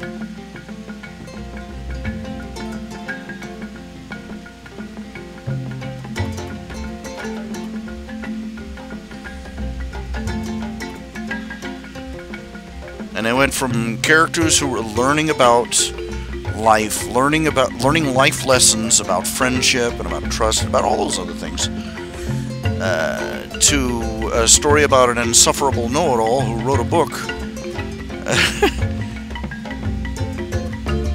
and started a school to teach everybody else how to be friends.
Anyway,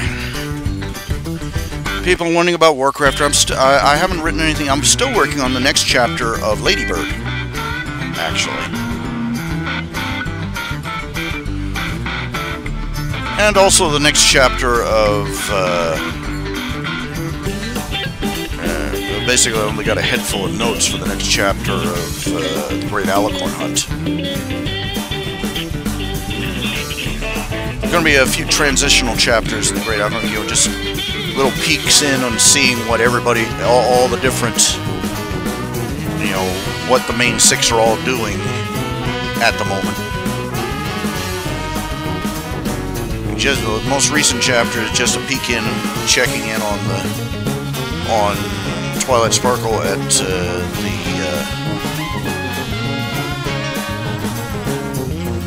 in that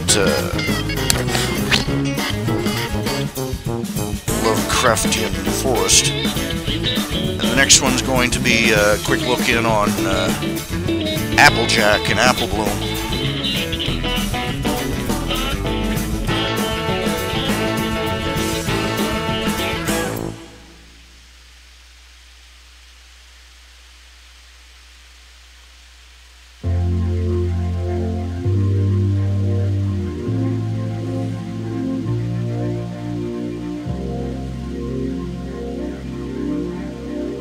I'm not going to push it. I'm not going to push it. You know, these fan fictions were supposed to be, you know, an outlet.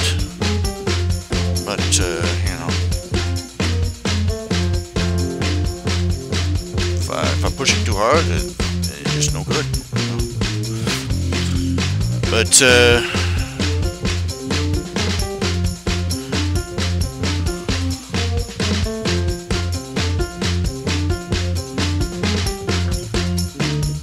the next chapter of Ladybird is going to be about Greg Vedder.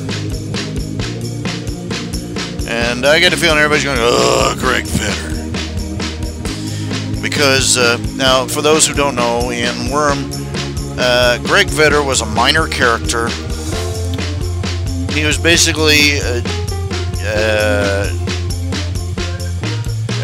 loser nerd. A complete loser. And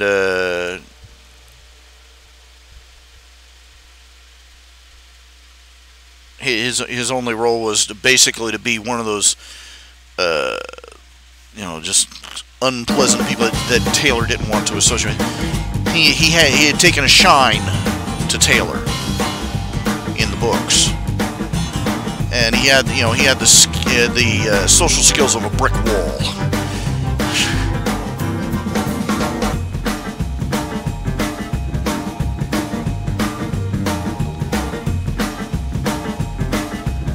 And I always felt like, and everybody that any of the fan fiction writers who use Greg Vedder in any way, they hate on him. They hate on him almost as bad as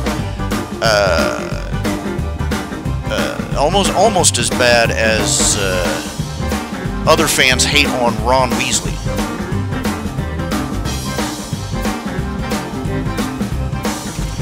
The general consensus is that Greg Vedder is he's also got an online persona. One of the alternating chapters is that is transcripts of Parahumans Online. There's supposed to be a chat room where various people talk about things that have happened in the story thus far, and Greg Vedder is Void Cowboy in that channel, and he's always getting kick banned. And he's always, for getting offensive, and he's always upsetting people and breaking the rules, and getting banned for all sorts of various reasons. But the general consensus of the fan is that Greg Vedder basically deserves to be curb stomped into a corner. They hate him. And I looked at this character myself, and I'm going, am I the only one? Am I the only one seeing this?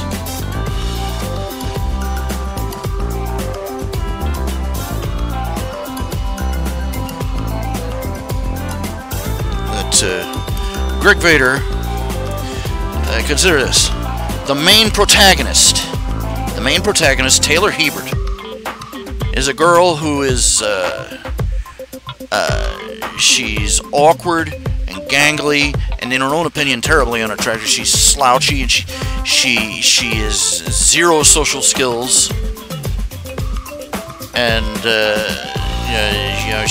she practically wears a kick me sign, and she gets bullied by everybody in her school. Greg Vedder, let's see, slouchy, awkward, zero social skills, gets picked on by everybody in the school. What's the difference between the two? What the difference between the two is? The only real difference is that Greg Vedder, he actually makes an effort to try and socialize with Taylor. Tries to be friendly. He's annoying to like borderline Asperger's. All he talks about is his video games. And so Taylor can't stand him. But he hangs around her because she's nice to him. She's the only person in the school who's nice to him. But and I'm like, am I the only person who's seeing this? Is that the only reason that Taylor gets all the sympathy and affection, and oh, this poor little whoopee, is because she's the perspective character. She's the POV character, while Greg Vedder is basically the male version of what Taylor looks like from the outside.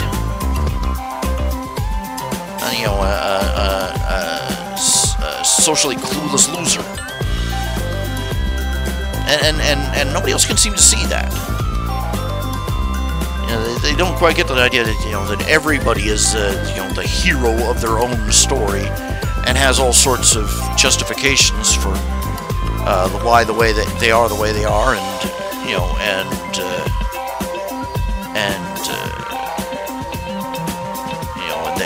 all these horrible people are persecuting me, but they see somebody else who's exactly like themselves over in a corner. They're third person, so they don't get any credit.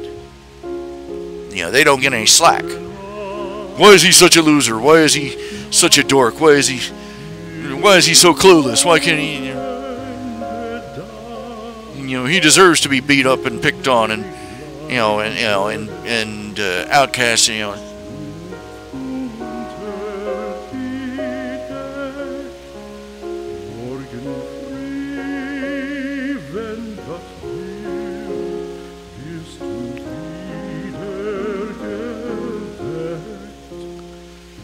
And I'm like, cut the poor kid some slack. That's why in the Warcrafter he becomes a paladin.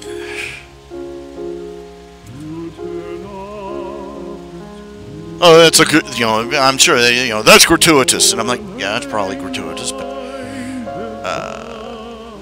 Look, I used to be that kid.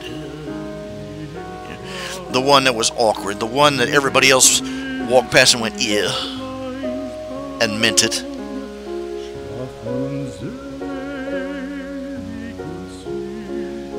And I know how terribly lonely it is. Because you're not oblivious, you're not stupid, you know that you're a failure at socializing with other kids your own age. That nobody can stand to be around you, and you'll if anybody will even talk to you for 5 minutes, you'll grab onto that like a life raft and talk their ear off until they push you away. And just somebody just being kind to you is enough to have you falling around like a puppy on a leash.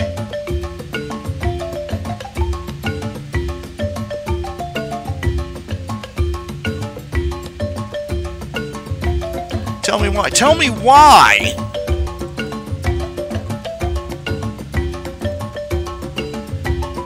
That kid, doesn't deserve any sympathy, any affection, any compassion, anybody trying to reach out to them and help them, or just be a friend to them. Why this person is supposed to be worthless because they make the same mistakes that everybody else does, but somehow they're 10 times worse because they're mistakes made by a guy who doesn't, look like the prom king.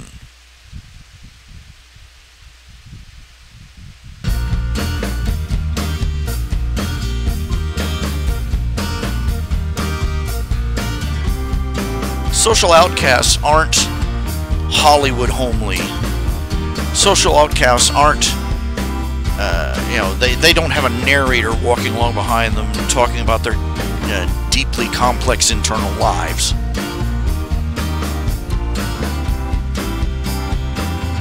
Social outcasts are annoying and they're bothersome and sometimes you wish they'd go away because they unsettle you about how they absolutely cannot pick up a clue, and they don't know how to dress right, and they don't know how to walk right, or talk right, or act right.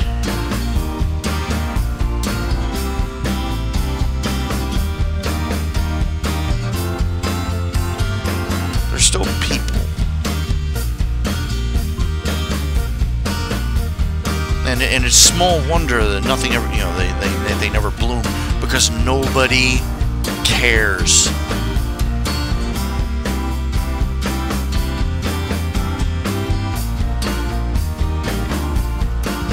Why is he such a loser? Why doesn't he know how to make friends? Because everybody treats him like a pariah. You think that could have something to do with it?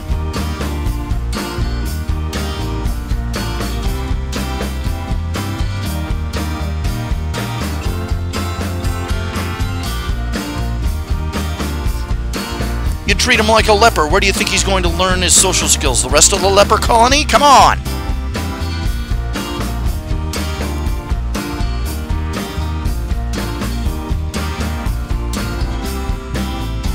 Hardest thing in the world is to be loving to the unlovely.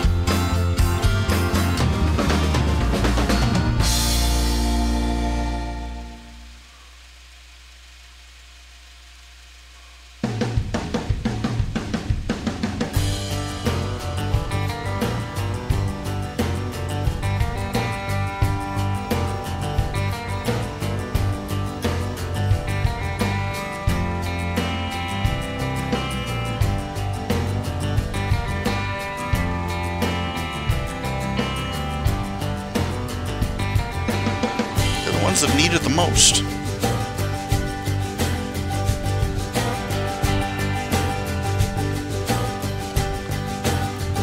They haven't got, they didn't get a fair shake, and now and the rest of the world seems to conspire to make sure they never do get a fair shake.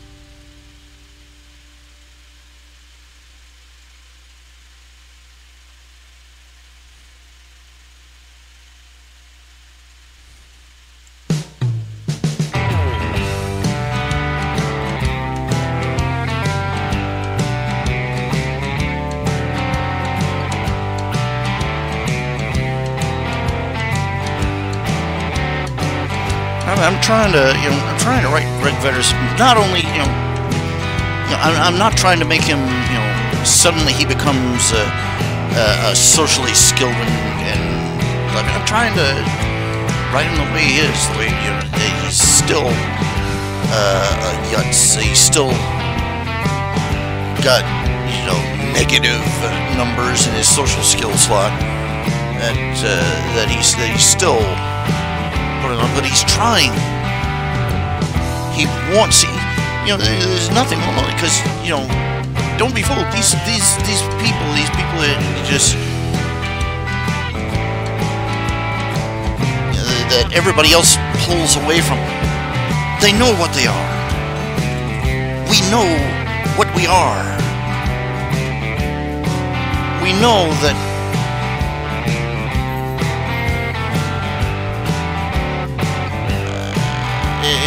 that every conversation is for us. Every conversation is a time bomb waiting to go off.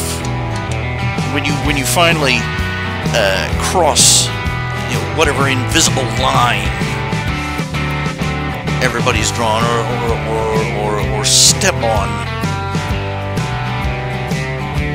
that inevitable that they're going to turn around and ignore you, or if you're online they'll turn around and kick man you, or just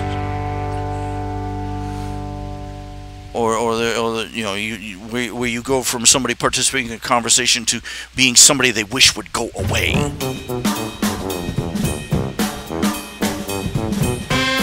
you have any idea what it's like to know that people hate you?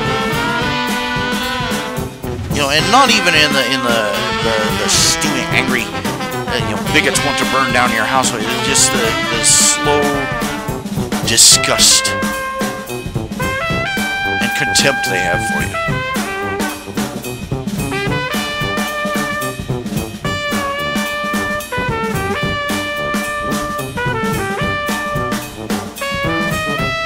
I relate way too much to Greg Vedder.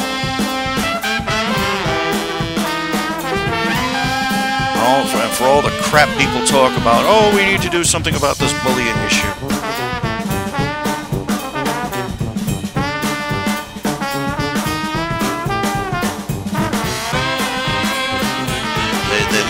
They look at somebody like Greg Vedder, some poor bastard like Greg Vedder, and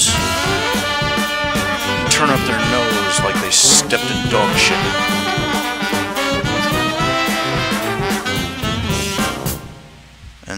And they see nothing wrong. They see no hypocrisy in that.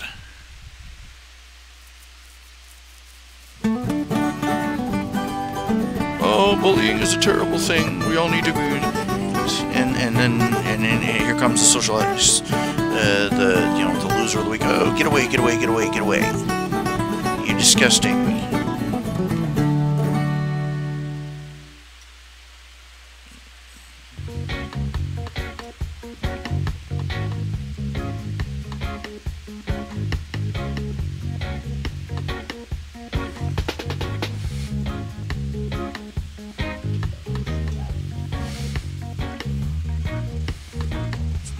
This is why so many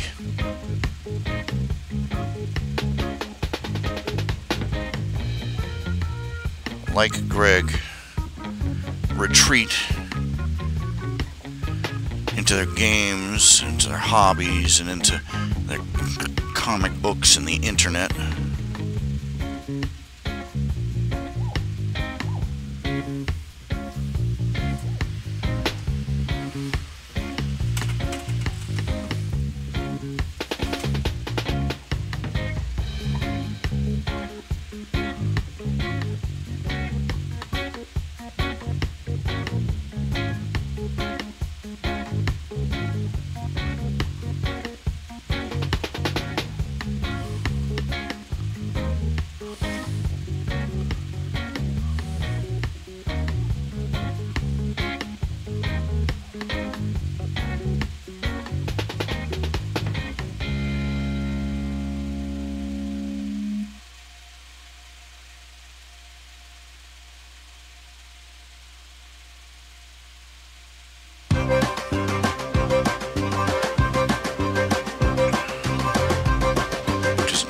real human beings isn't worth the crap.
That's part of it too, yeah. Greg and Ron represent things about themselves they don't like to see.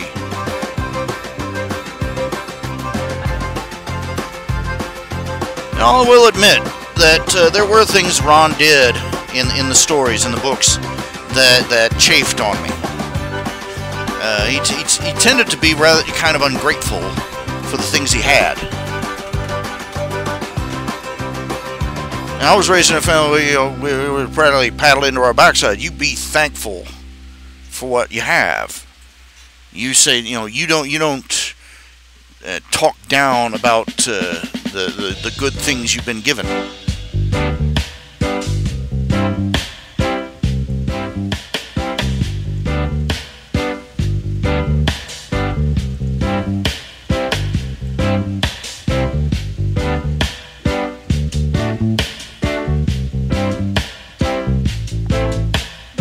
I had to go back and look it over, rethink about that a lot, because looking back over how Ron behaved, he's like,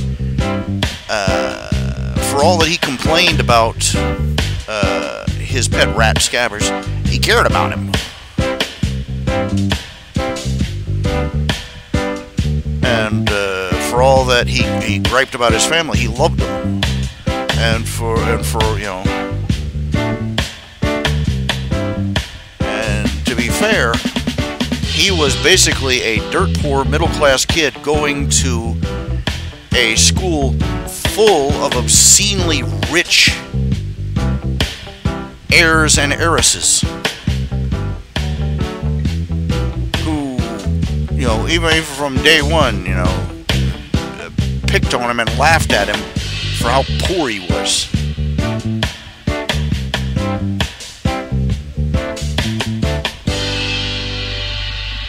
So yeah, you tend to get a chip on your shoulder about things like that.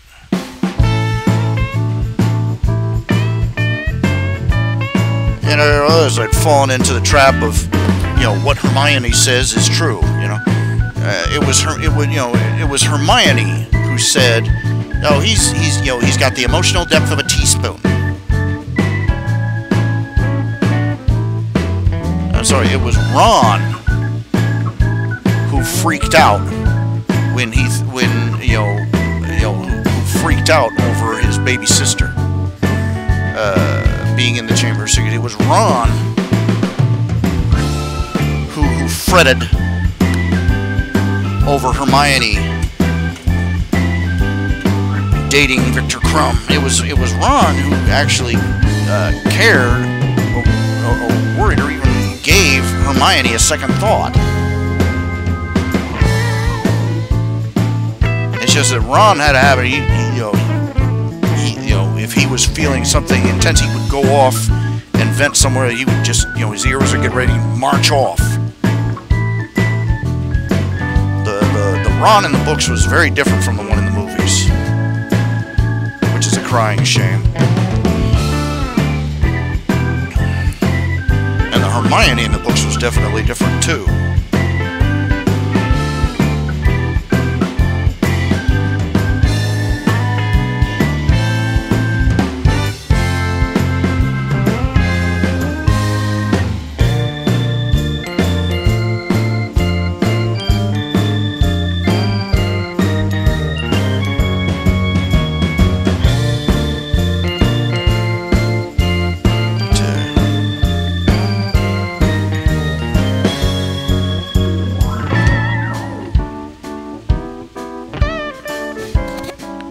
how dare Ron, everybody talks about how jealous he was and envious of, how shallow Ron was for being jealous. Yeah, how dare the youngest son in a family of 7, who were living in a converted pig barn. How dare he be jealous of his rich, famous, sports jock celebrity of a friend? How dare he be envious of that? And it wasn't really that Ron was jealous of Harry. Is that Ron was embarrassed about being poor. He was what my parents used to call poor and proud.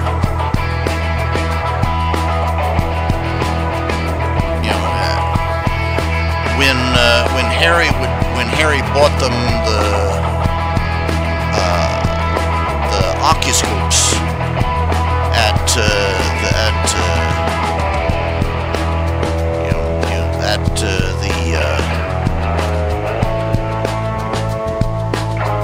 the World Quidditch Cup, and then in the next scene the Irish leprechauns overflew the crowd and dropped coins on them. Ron was thrilled to death. The first thing he did, he grabbed a double handful of the coins in his lap, gave them to Harry. He said, "Here, finally, hey, look, I can pay you back." And then he found out that it was leprechaun gold, which disappeared in a matter of hours, and he was humiliated.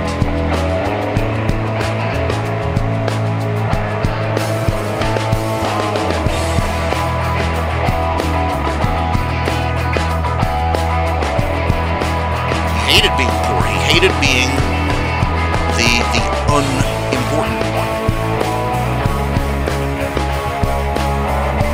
I love how they pick on all the things people pick on. They pick on. They never think about why Ron is the way he is. They pick on. Oh, he's such a pig at the table. It's because Hermione is always fussing at him about his table manners. I swear these people seem to think that Hermione needs a backup chorus. But think about it. You look at the story. They love Fred and George, the twins. They hate Ron. Fred and George were jerks. They admitted they routinely dropped untested potions into their baby brother's food as a joke. That's half the reason that Ron ate the way he did. Because he was, first of all, he was one kid at a table full of 8. So you better eat, Father, Son, and Holy Ghost, one eats fastest gets the most. Grace, dig in. Time for the boarding house reach, man. You didn't eat fast, you didn't get nothing.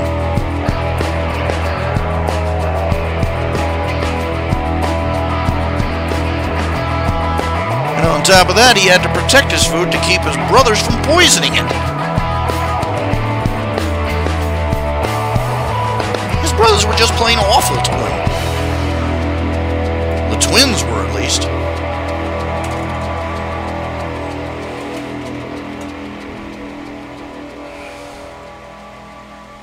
And imagine how he felt, after his baby sister's Ginny's born. She's the first girl born into a Weasley family in generations. Every other female in the family married him. And imagine how he felt. He was boy number 7. No, he's boy number 6.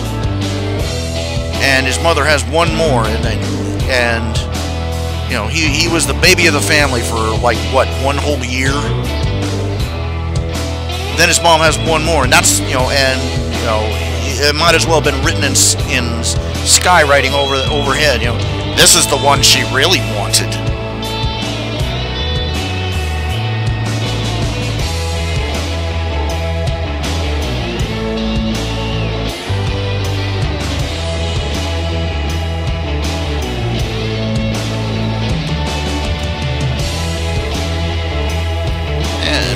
Ron got done dirty because even in the epilogue, he was still an also-ran.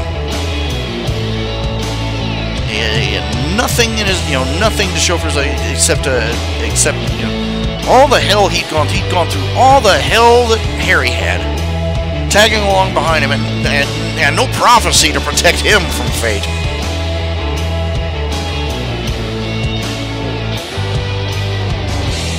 Faced pretty much every horror that Harry had. And what does he get? He was lucky enough to get a chocolate frog card in his name, and hurrah!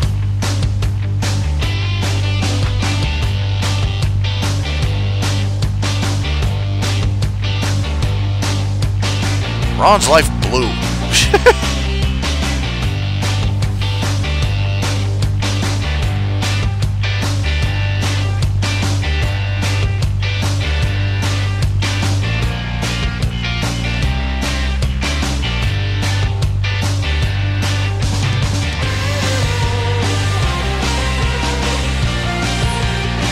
I figure in about another 20 or 30 years they'll do a remake of the Harry Potter movies, and maybe somebody will actually cast characters and write a script that was truer to the book. And, you know, it won't be J.K. Rowling, though. She can't even stay true to her own footnotes. I mean, it's really, you know, just...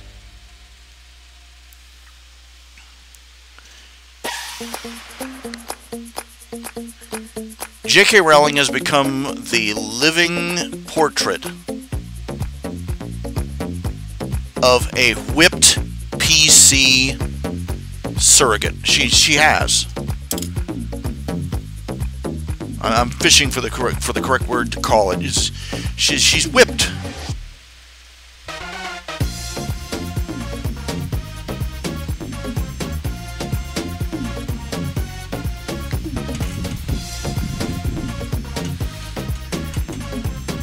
She's a good, you know, she's a good little PC girl, and she's mortified that anybody finds anything about her books non-politically correct. And so now she's trying to you know, use Twitter to change the books after the fact, you know, to appease the SJW goddesses, you know. So she stays relevant and that everybody keeps liking her. She's not concerned about the fans liking her. She's just worried about the outspoken loudmouths in the Hollywood social scene.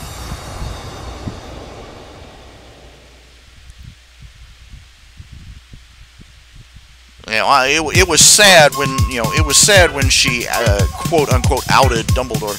What? Oh, gay characters in my stories? Oh yeah, Dumbledore was gay. Yeah, really, absolutely, totally, yeah, yeah. And he was stoinking Grindelwald.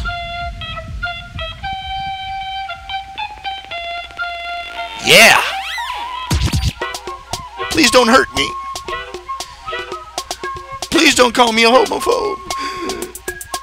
I don't want to lose my $1 million book deal. Then she came out and, you know, she says she wished Ron was dead. And she turned Hermione black. I'm sorry, yes. Over and over, there are multiple pages in the book where Hermione is listed. She's got a pale, white face.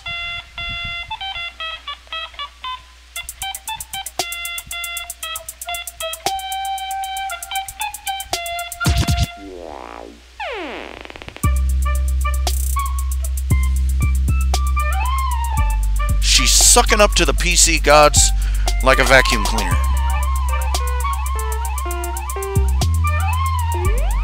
because she wants to remain relevant. You know, it's not like, you know, she could, you know, write another book.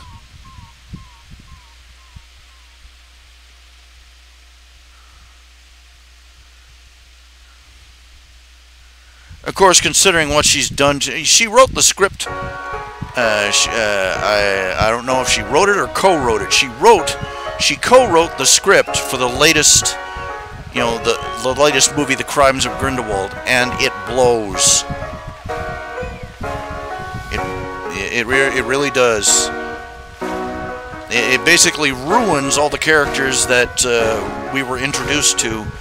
It throws out all the plot that was laid out in the first Newt Scamander movie, and ruins the characters.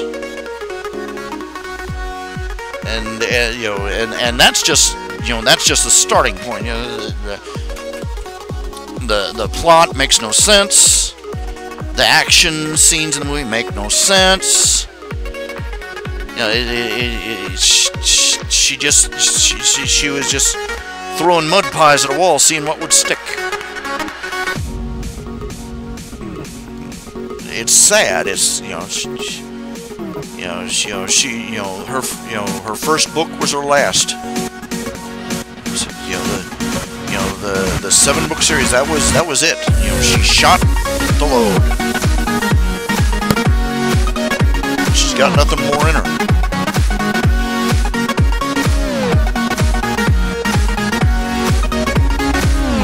She's too busy trying to be, she's too busy trying to be PC and relevant and woke.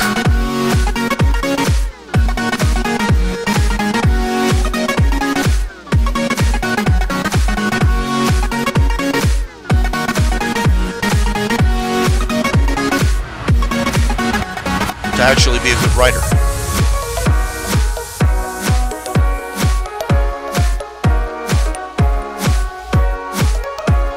And she'll sit there and watch her legacy dwindle away and disappear. I just don't know what went wrong.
Little footnote there. See those there? Those little circles right there on the hat brim? Those, that's 2 copper bits.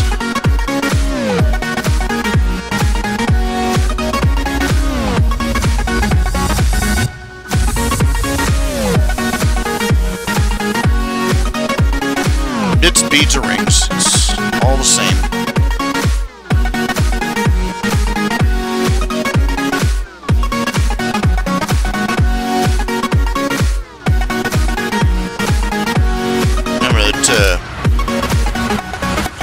Equestria, as part of their code, Equestria always has to be paid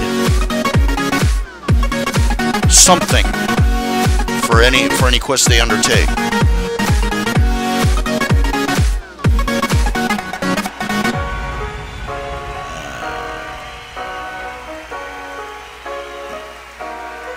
But they'll take as little as 2 copper bits. That's their bottom price. So if they say it's a 2 copper job, it's one they do on moral principle anyway.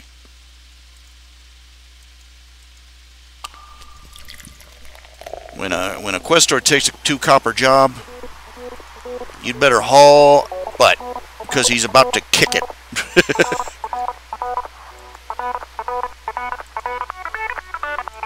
In fact, he will kick it twice as hard as one he was paid a large sum for.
calling Greg and Ron audience surrogates is kind of missing the point. The protagonist, the point of view character, is the audience surrogate always.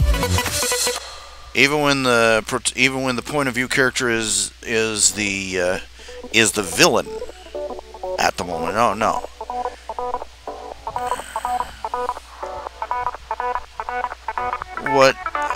What Greg Vedder and Ron Weasley represent is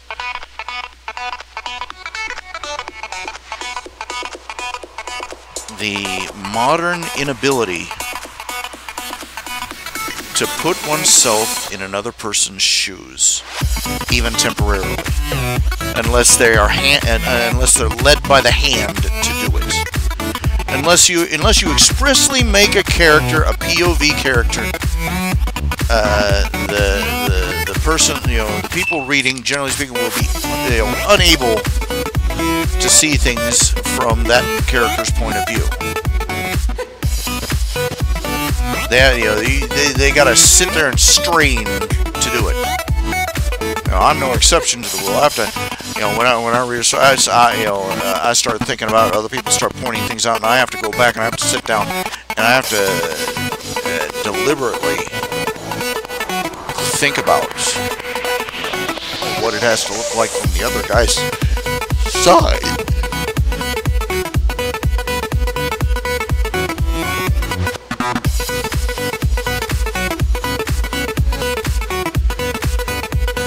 I don't know what to call that.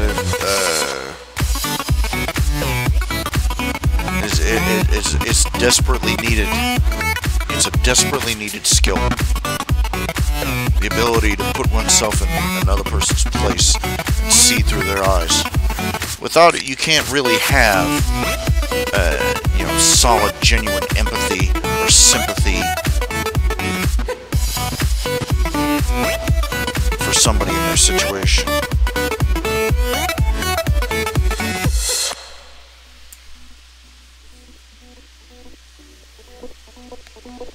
It's a mental exercise everybody should practice. Taking somebody that they would never want to see, taking somebody that they even despise, and try to imagine for a minute looking out at the world through their eyes. If I was a better man, I'd practice that every day. I'd get down on my face before Jesus and pray for His forgiveness. That I'm such a blind, blinkered man.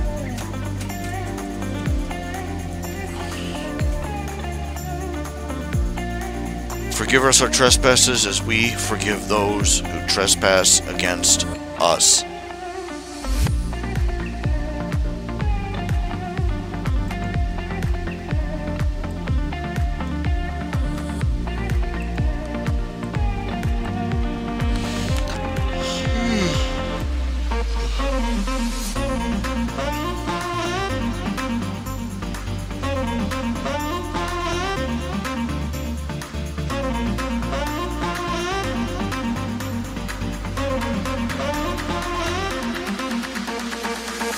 Do you want to dance?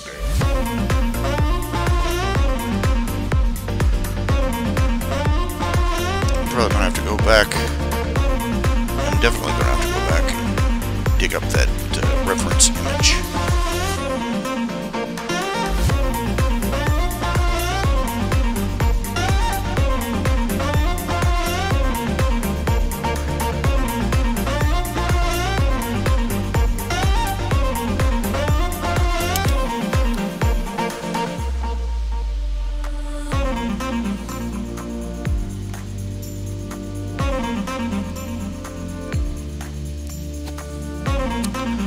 Okay, it is 10:30.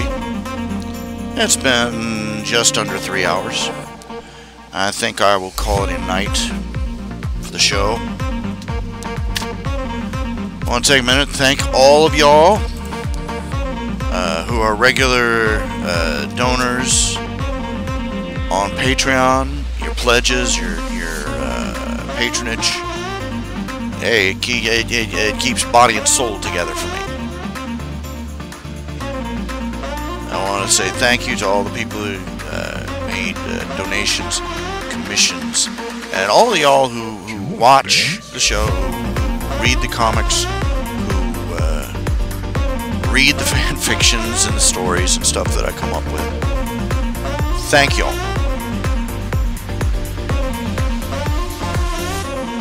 May we all be as forgiving to one another as we are to ourselves. May God have mercy on all of us and be